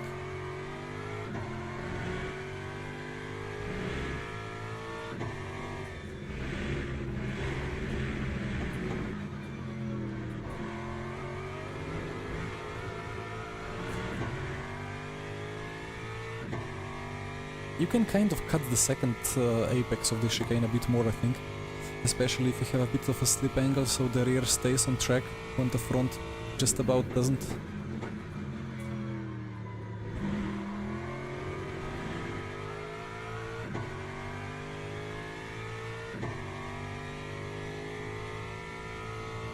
So let's see how much of pace.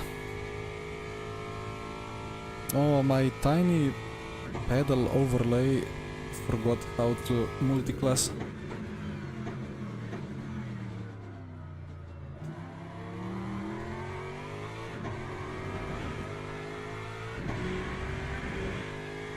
But alright, that's what, 2/10 of pace. Not too bad.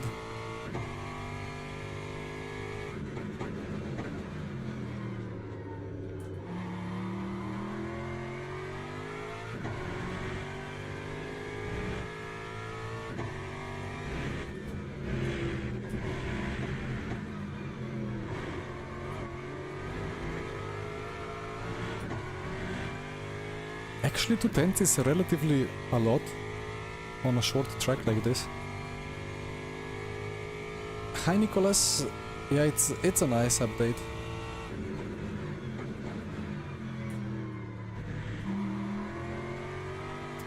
I mean, I still prefer hypercars, you know. But, well, hypercars are all in the sim already. Niels Naujok's half a second faster. Oof, okay. Focus.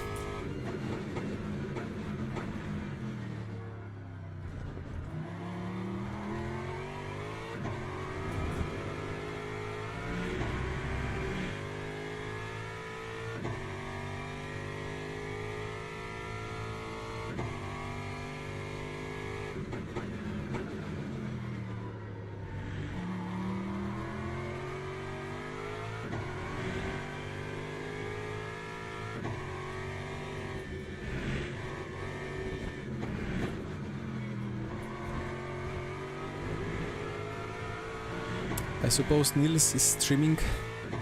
I hope he's saying good things about LMU, but probably he's roasting the rear tires hard now.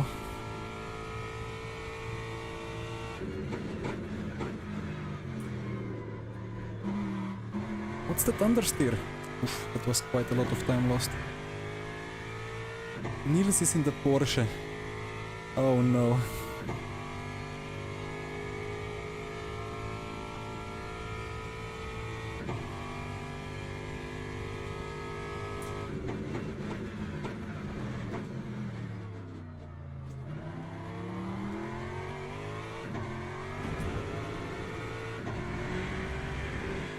You saw that, guys?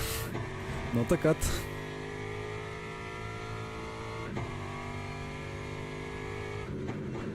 Ah, Porsche OP, okay. But probably Niels is complaining hard now. Still.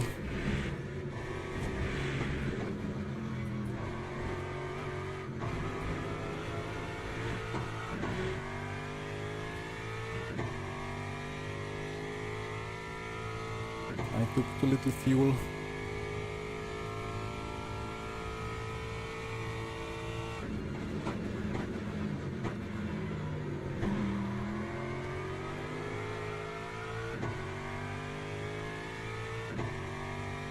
Do I have time to go out again?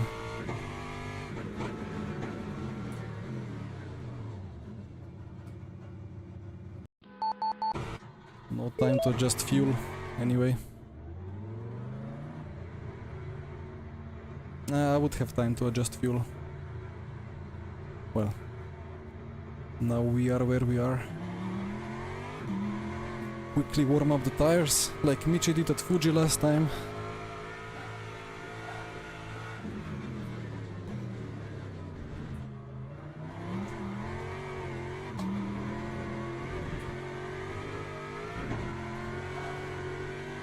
That's something that needs to be addressed at some point, because this actually works. And that shouldn't work. The tires should disintegrate themselves if you do that.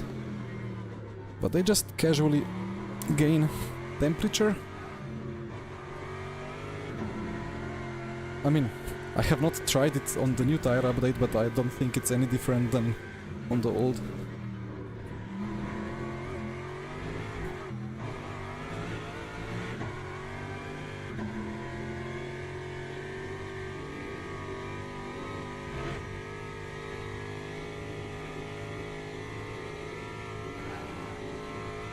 Well, not fully up to temp, but it is what it is. Let's see if it's any good. That's an iRacing trick too. Oh, really? I have heard different things about iRacing. Some guys said that it makes absolutely no difference. Some said that it might work.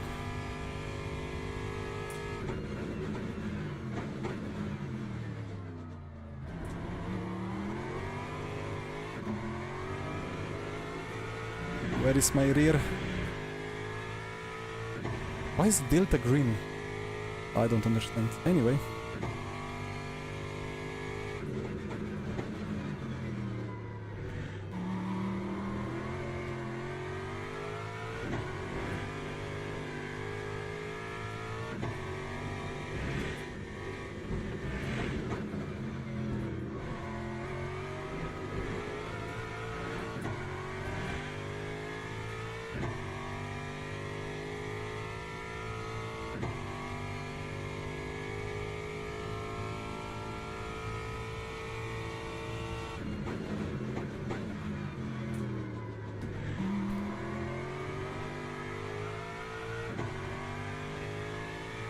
Still P2 somehow.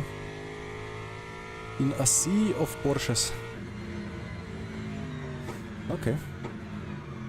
Wait, the Aston is green.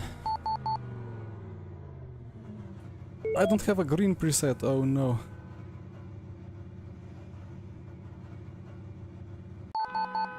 Okay. So...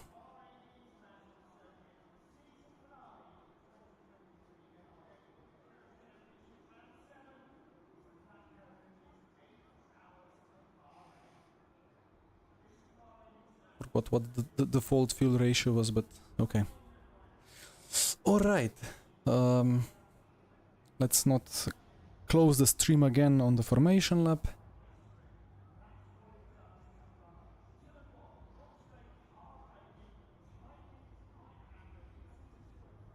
I had a Lambo preset, but I changed it into like a McLaren preset. Or was it Corvette preset? Because the Lambo is Lambo. I knew that I'm not gonna drive a lot.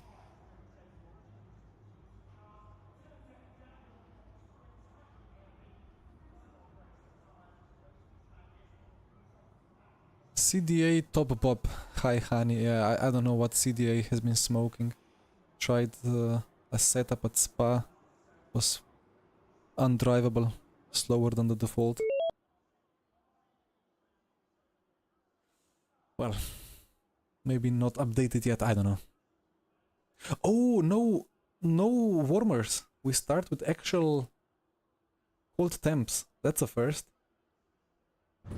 Before we had that kind of preheated tire that was like, okay, it's updated. I thought for a moment there's been a difference, but yeah, indeed, the tires on fast rolling get preheated a bit, so we don't have a complete carnage into turn 1, or like it's simulating a real life formation lap where you actually get to put some heat into it.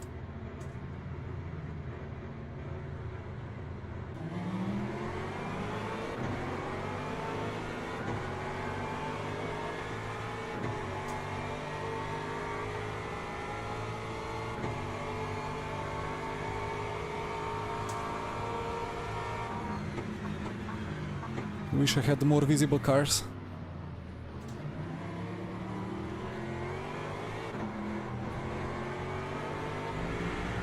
Soon I'm gonna have the 9800X 3D.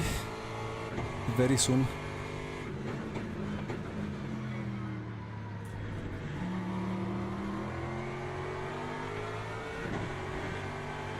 That's been one of the cleanest Bahrain starts ever.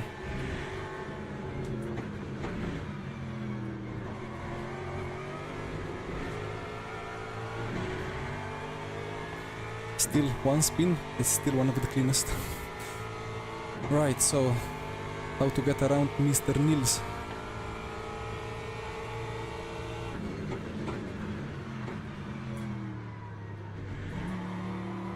Sorry, didn't want to push him wide, but there was no front. My apologies. He will get me eventually.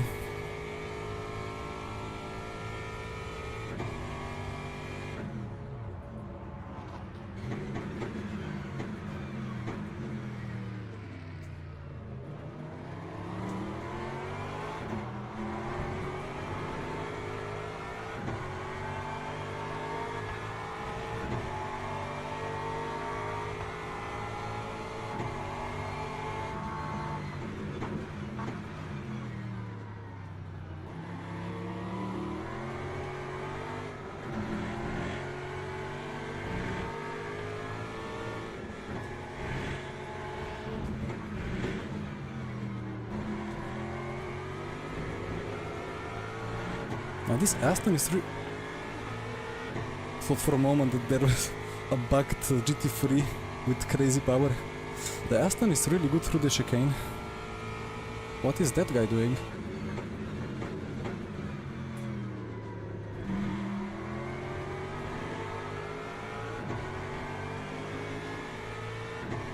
What is going on?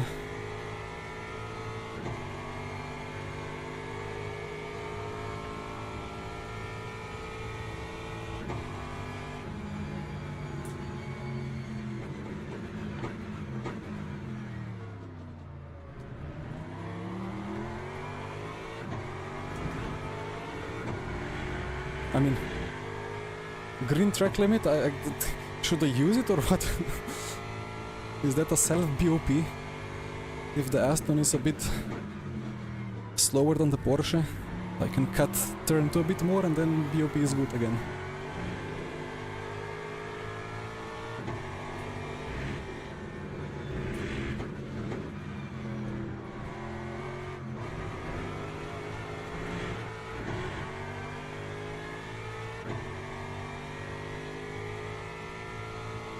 Best friend's mom. Copy, copy.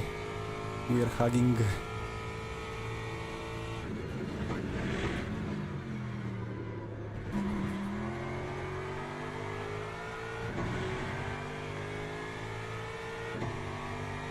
It's so nice to have these percentages on the virtual energy.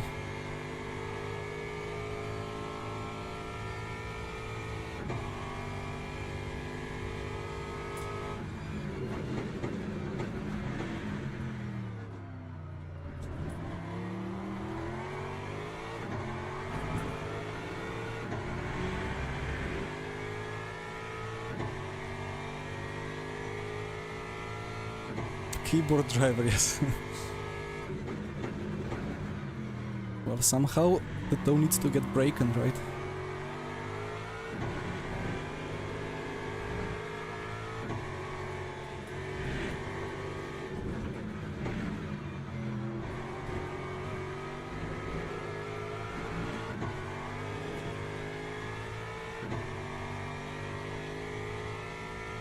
All that cut is kind of worth it in a sprint race.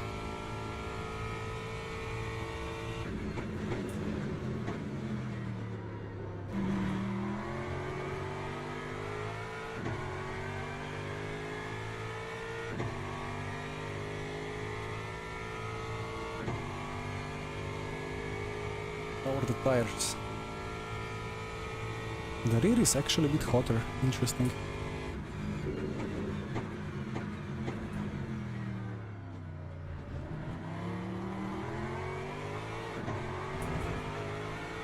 Still green.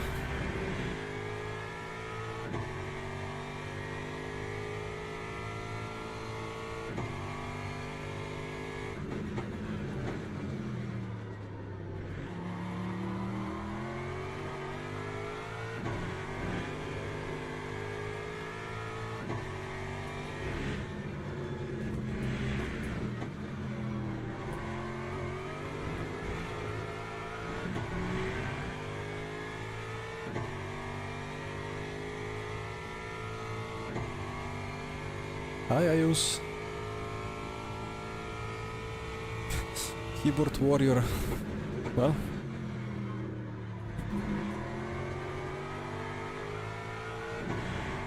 If you drive a racing sim on a keyboard, it surely feels like you are a warrior because of how aggressive you have to be constantly to on the buttons to adjust the steering and everything. Oi.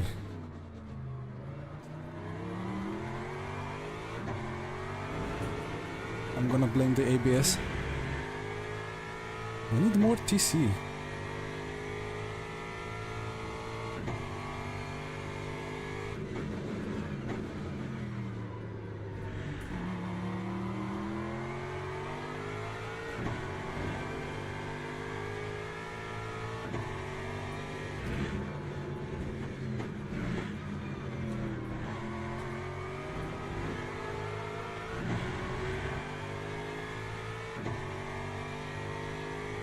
So Porsche keeps boiling the rears more and more, right? So I should be better and better off through the race, right?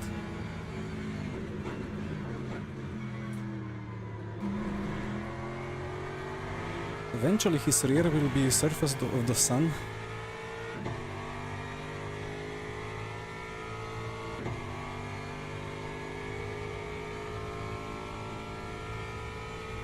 Oh, there we go again. Ayus.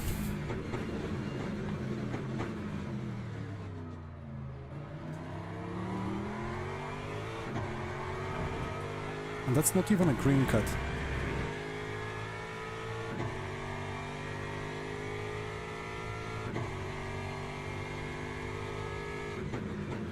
I mean, the Porsche, you don't need to slide the Porsche, it's already sliding when it's going straight.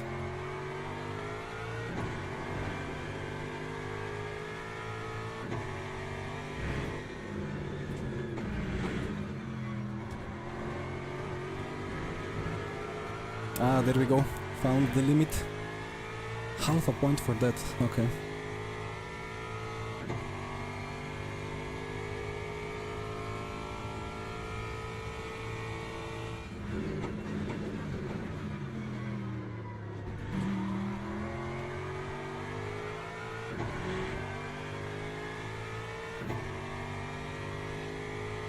Thank you for the sub, Billy.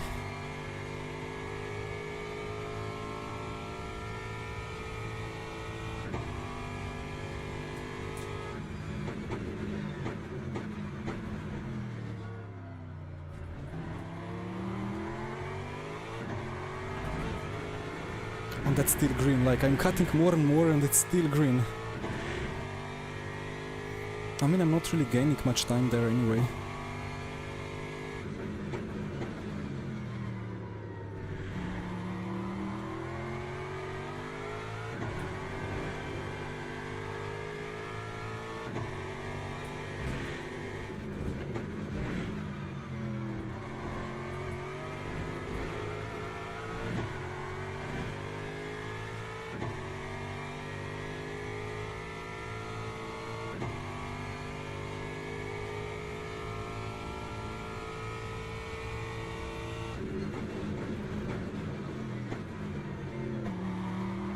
Too much ABS.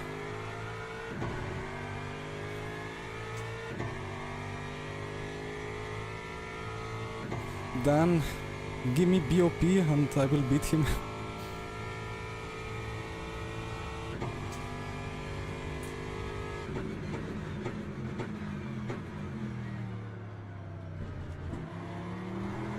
Dan, do you see this? Not a cut limit. Not a track limit. Yeah, Nico, I mean, by this point, the Fuji Porsche rears were already done.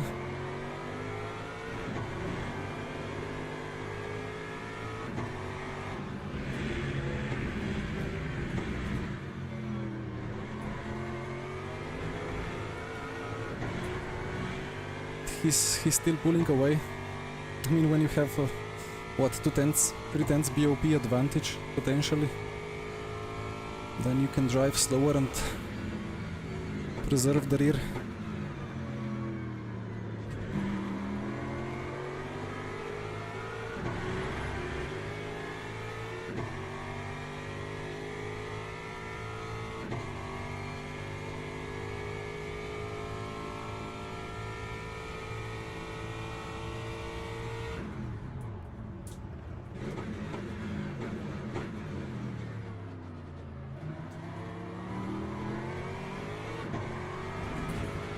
Ah, there we go. Found the cut. Now it's gonna go straight to drive-through. Okay, half a point.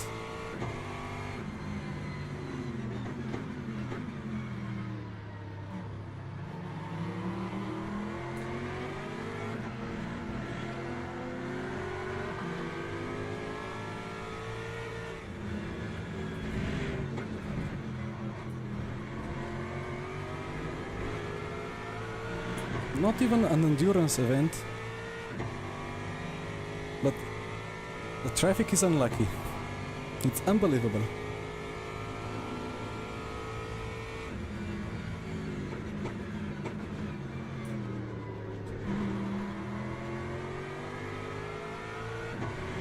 Yeah, I got those cars in the worst possible place on track.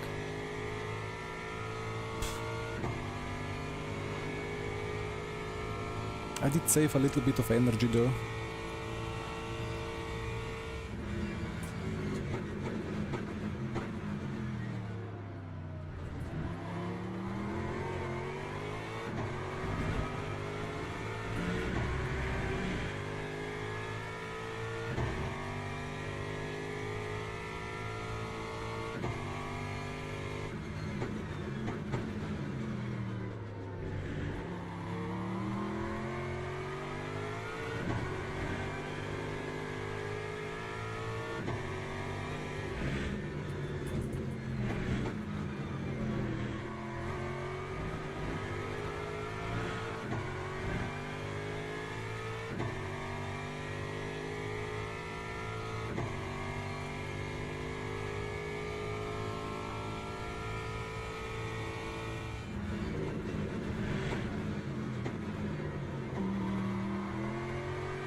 The Porsche behind even faster. They are not killing the tires like at Fuji.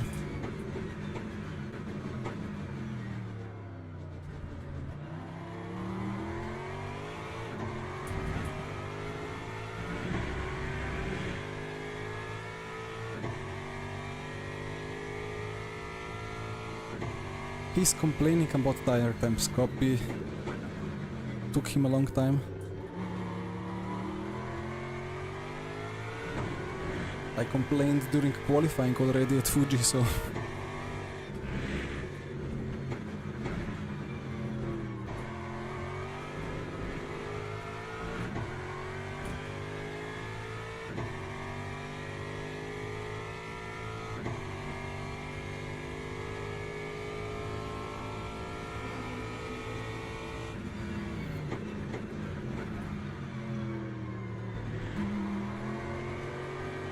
Hi Robert, thank you for the sub.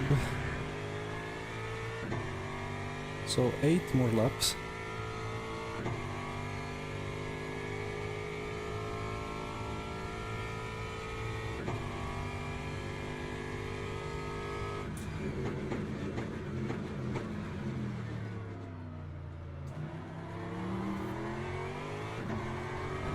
It's so difficult to drive around ABS. I'm not sure if I have it too high or if I'm just braking too much. 7 doesn't sound that high.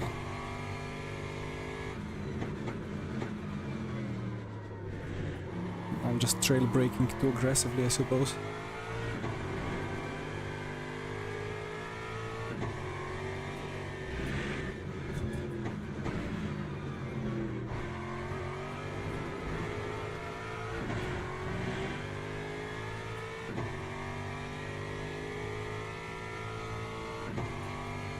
Nice. 2.6k player said it's gonna only go up, right?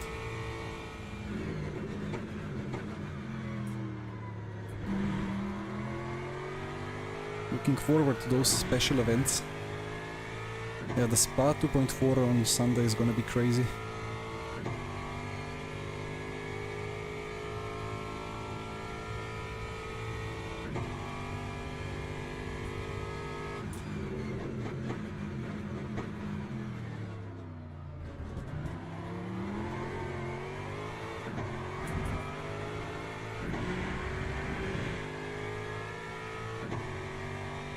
Szymanski is gonna eat me alive.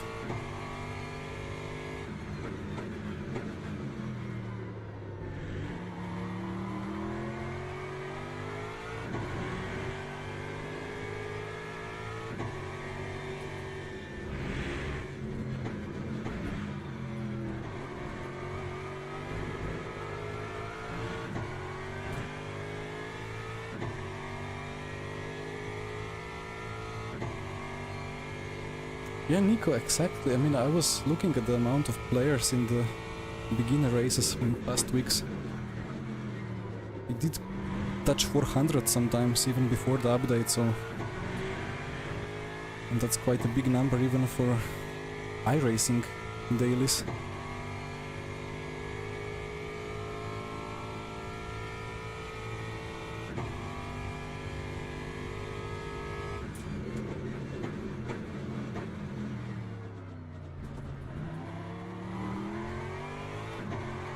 First, exploits like this need to be fixed. I mean, I gladly take that extra tenth of lap time every lap, but not great.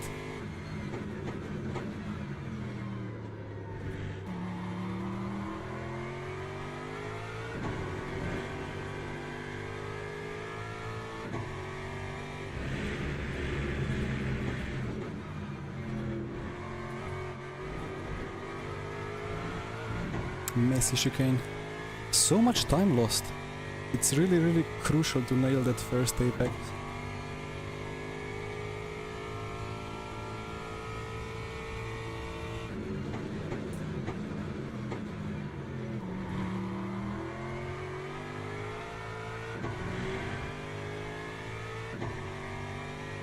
Active player base of over 400,000. Well, I mean, then LMU has active player base of, I don't know, 80,000 or what? Sounds good.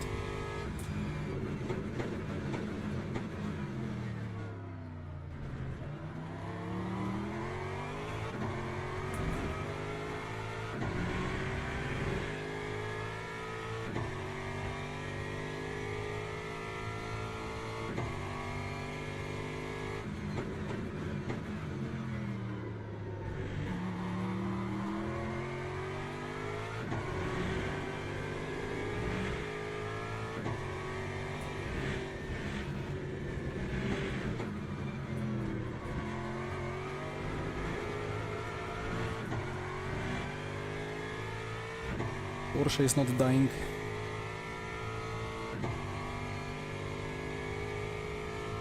I will need to actually be fast or faster.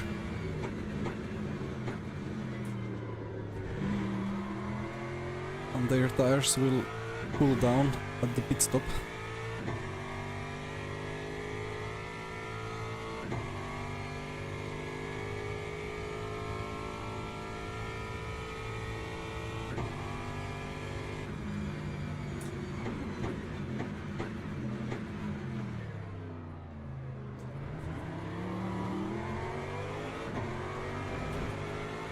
I mean, Stephen Hood, I'm slightly confused by exact situation. I don't know the exact story. I mean, he was the CEO for some time in the past and then got replaced, but I don't know the reasons.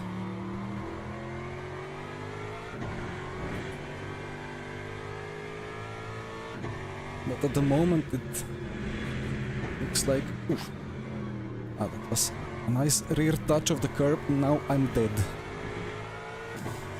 Whatever the situation is at MSG, it looks like it's working. Ah, he was in Codemasters. Ah, copy.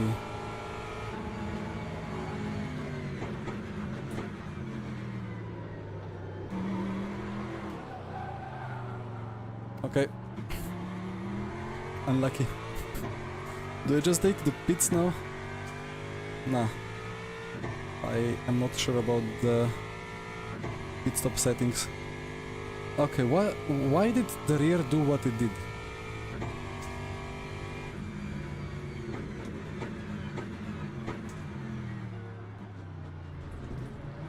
That's the railroad, right? The rubber, the track rubber. Ah, shame. I was looking at the car on the left. Okay, actually we can learn something from that. As much as we are complaining about how much you can slide the rear, I did kind of that RF2 thing there, just expected the rear to accept a little bit of a slide, but it just completely snapped. So that's a good thing, right? It doesn't like to be... That's 2 penalties at the same... two cuts, I guess? I don't know.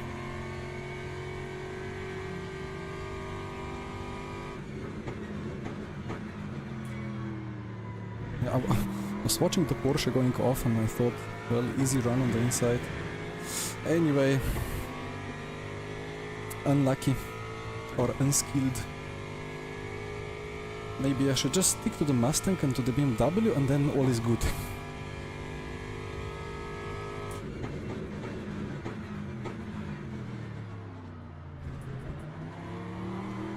Now you know what they said kind of between the lines that the Porsche still needs to be properly BOP'd, so I'm gonna say I'm the first in the GT3 non-Porsche class, and then I'll be happy with myself.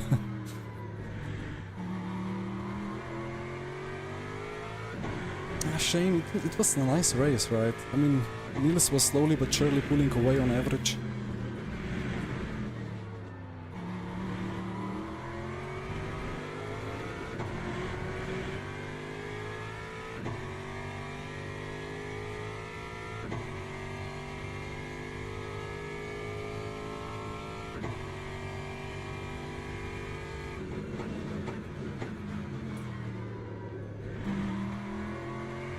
Ah, there we go.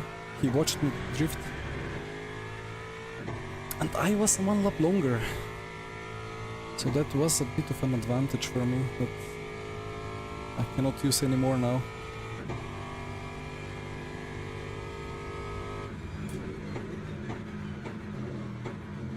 Actually, not sure if I should try it, but I believe there is one dirty trick at Bahrain that you can use. If you are... Should we go for it? Namely, if you are exiting the pits, you can cut turn off completely. It will not give you a penalty. But I don't know if it has been fixed. I don't think it has been. Is it too unsportsmanlike, or is it in the spirit of new day, new release, new update, and then we are just trying to find exploits?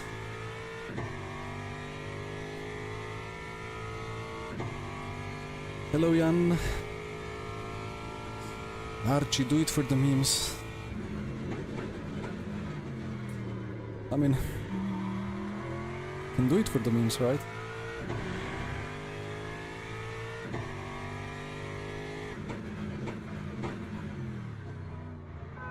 Or for the data.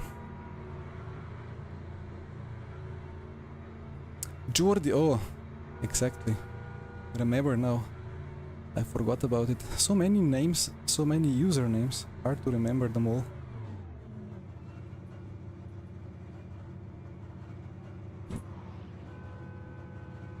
It's quite unsportsmanlike, right? Then the question is, should I cut the pit exit, like the whole turn 1?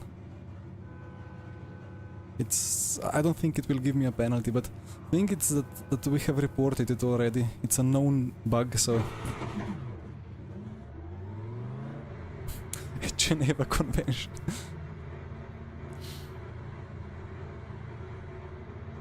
Oh, hi Ankush, nice.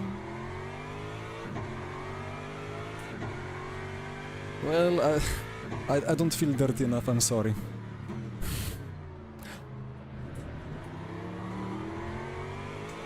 Also, I saw that I'm not that far behind Niels, so maybe some clean, good racing can be done. I would go straight in between P1 and P2 in the middle of that battle, if I cut across the whole turn 1.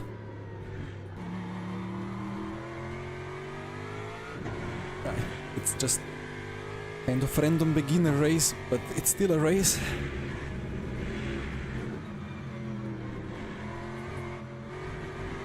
And maybe tomorrow Mr. Rafa himself comes into my message and says, "Why are you doing that?" And I'll be like, eh.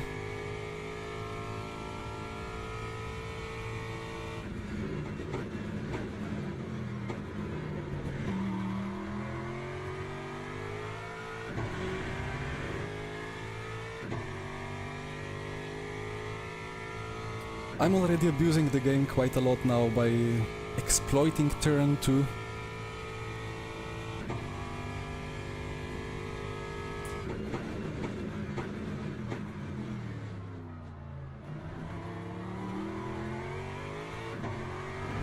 Like, this is already basically breaking the Geneva Convention.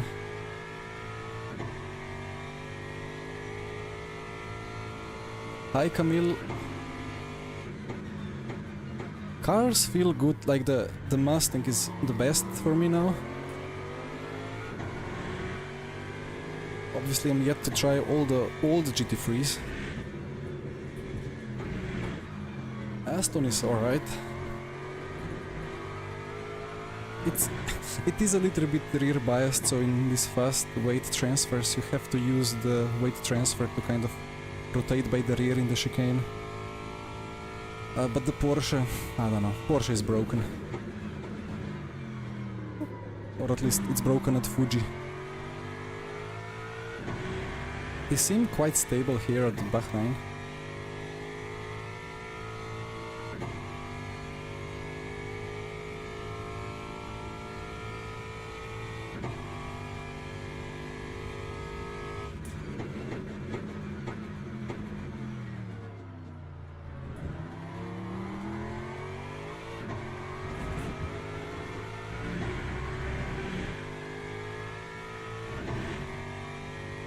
I guess we keep cutting turn 2 until they fix it.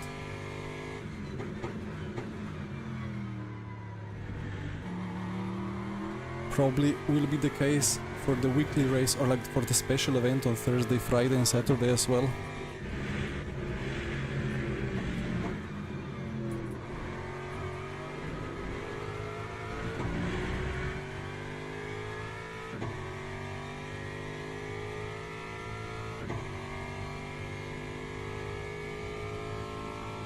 Carlos, I'm looking at the delta and I'm a bit confused as well, but I'm able to just open it up a lot more. But obviously there is no rubber on the inside, so maybe TC is kicking in harder.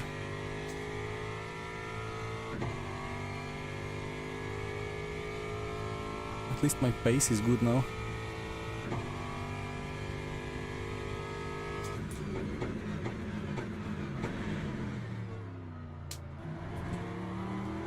Let's see if I avoid it.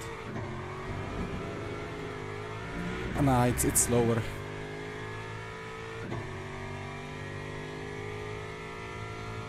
I had quite a big rear tank slapper, but I don't think that was worth 1.5 tenths.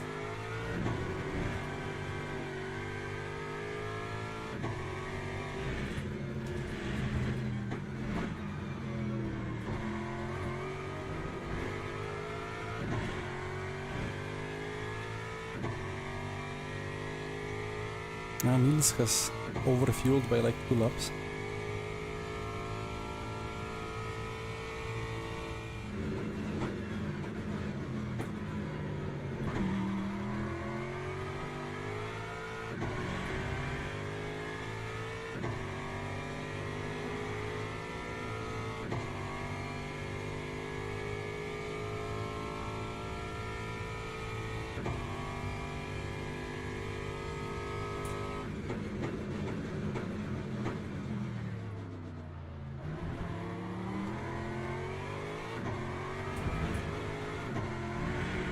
And he's through.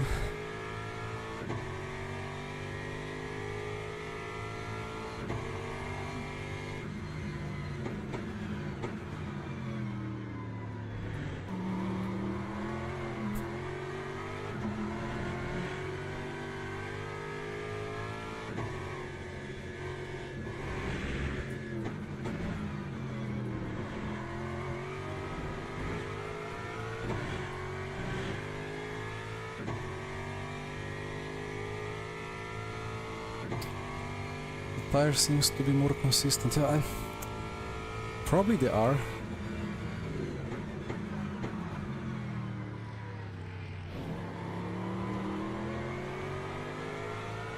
I keep forgetting how slow the hypercars are on the slow apexes. Heavy and impossible to stop and hard to accelerate.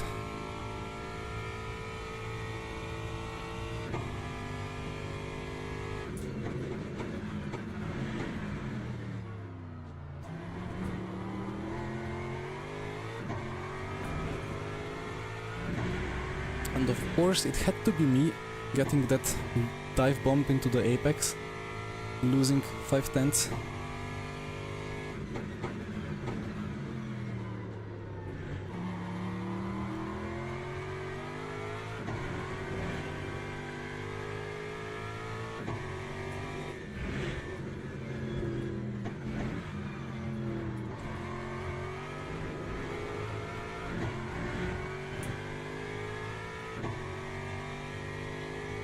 I think, wait, blue flag appears quite early now.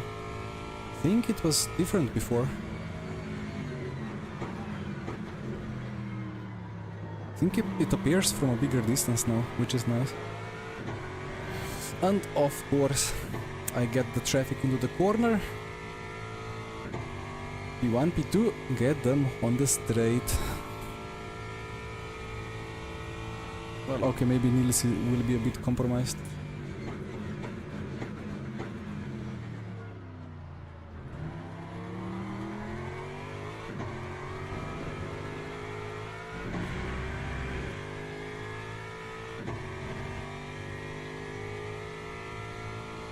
About the damage, Hyper, I'm not really sure.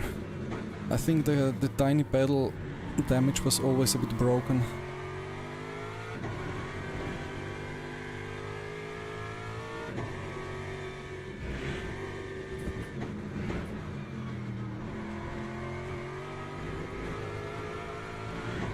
I can try, but not now. And I wasn't paying attention at Fuji.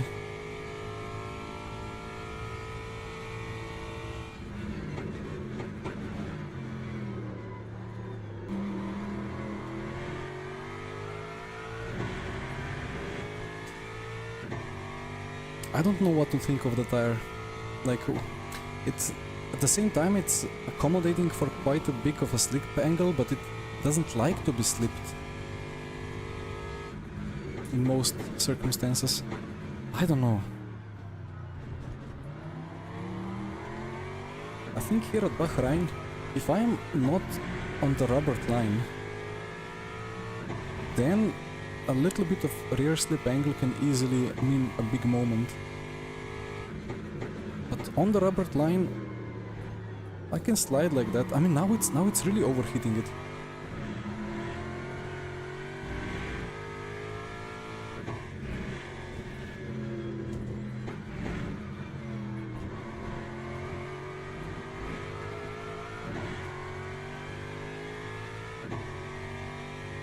The tires are not that hot.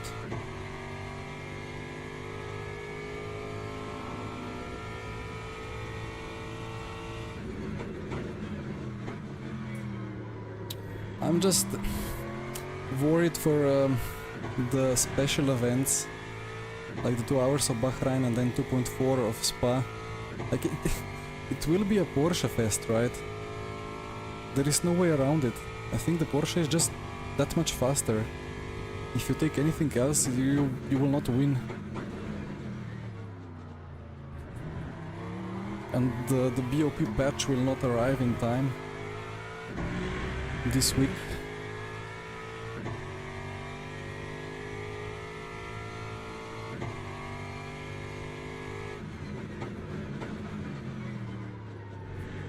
I wanted to take the Mustang for both races, but I'm worried now. I've seen some lap times before, and at the same time I really hate to drive the Porsche if it's like that. It really was not pleasant at Fuji. Although Fuji is kind of the type of track which makes most of the car feel unpleasant.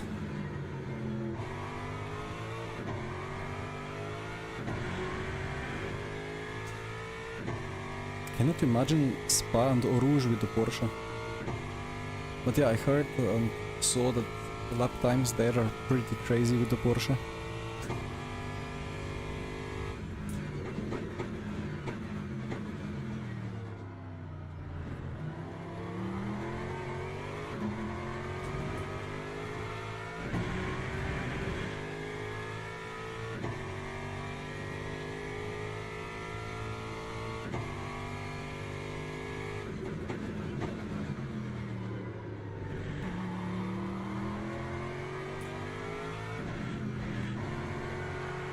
Tricky corner to overtake traffic with that understeer.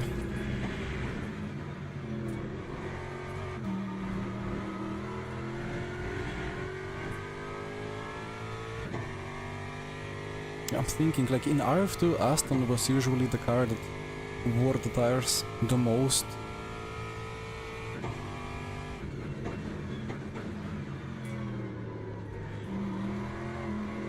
So probably, despite the rear axle overheating on the Porsche, if you manage that, if you keep it stable, then the wear overall should be fine. So it's not like just that, like, good drivers will not kill the rear on the Porsche, as a different Porsche loses the rear.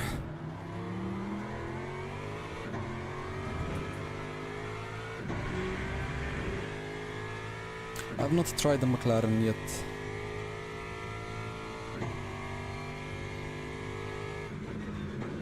But I mean, looking at how consistently I'm losing the DR, maybe I'll be split too, who knows? But it's just difficult when you take a car that's potentially half a second of pace, and then you have like 10 or 15 really fast drivers.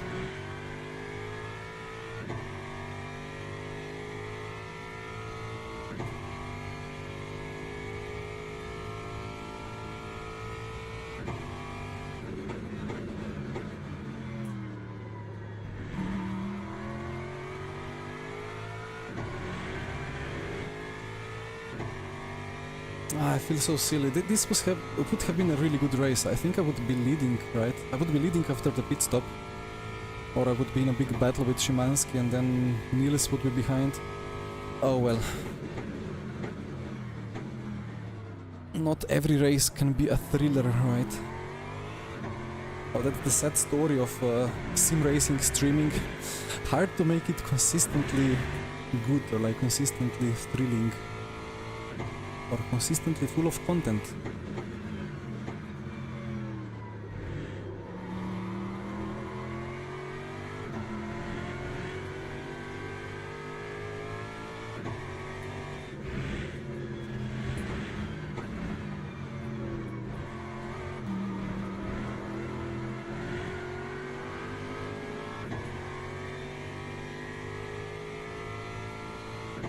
Sebring is a different track. I think Sebring was always an outlier in RF2 already. The tire wear has always been very low, and the drop in times was always very small compared to other tracks, so maybe it's the same in LMU. Anyway, ace a podium. GG to the Porsches. Well, I have brought an Aston to a Porsche race, so my bad. I'm gonna quickly check what exactly happened when I spun. I mean, there is really no not much of a question, because I just made put too much power down, right?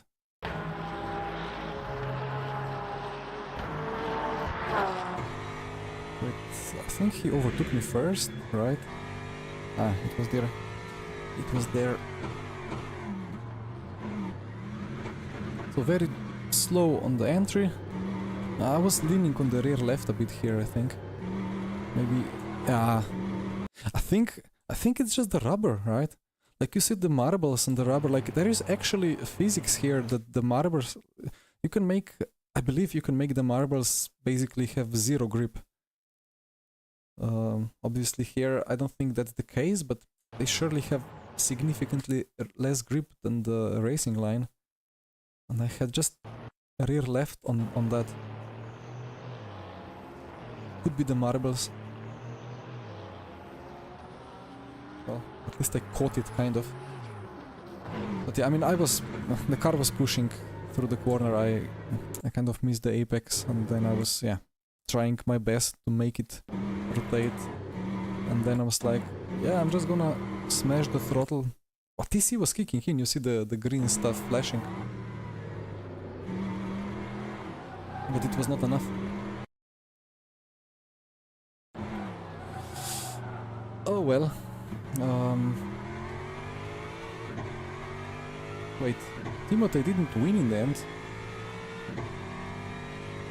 Or is that still because the replay is not live?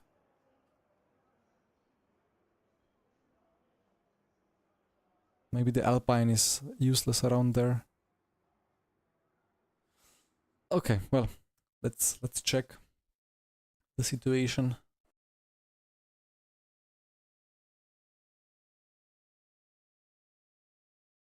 Plus 1.8. Okay. I mean, I hope that's still good enough for split one for the weekly or for the special events. But well, more and more people are gonna drive this, so it's great to see. Yeah, Marian, exactly.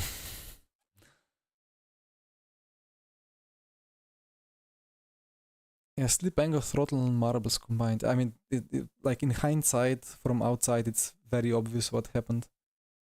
I was just, I don't know. I was focusing on Szymanski and his Porsche going off track and just didn't pay enough attention. Well, actually, that is basically it for today, because the next races are in a long time, like in half an hour. So at this point, I will say I wanted to do this one. No, where is it? This one, Monza without the chicane. But it's too late. Like I couldn't make it onto the schedule. But maybe later in the week if I find time. High level of silver, free enough for split one. Copy. At some point it will not be good enough, and that's beautiful, right? At some point we will need platinum one to be split one. Looking forward to those times. Anyway, guys, thank you so much for the chat. I hope you enjoyed a bit of my spinning and messing up, and an easy win at the start. That Mustang is a really nice car. So nice. Well, until next time, enjoy Nauyok's driving, probably, if he keeps streaming. And see you next time. Have a nice evening. Bye-bye.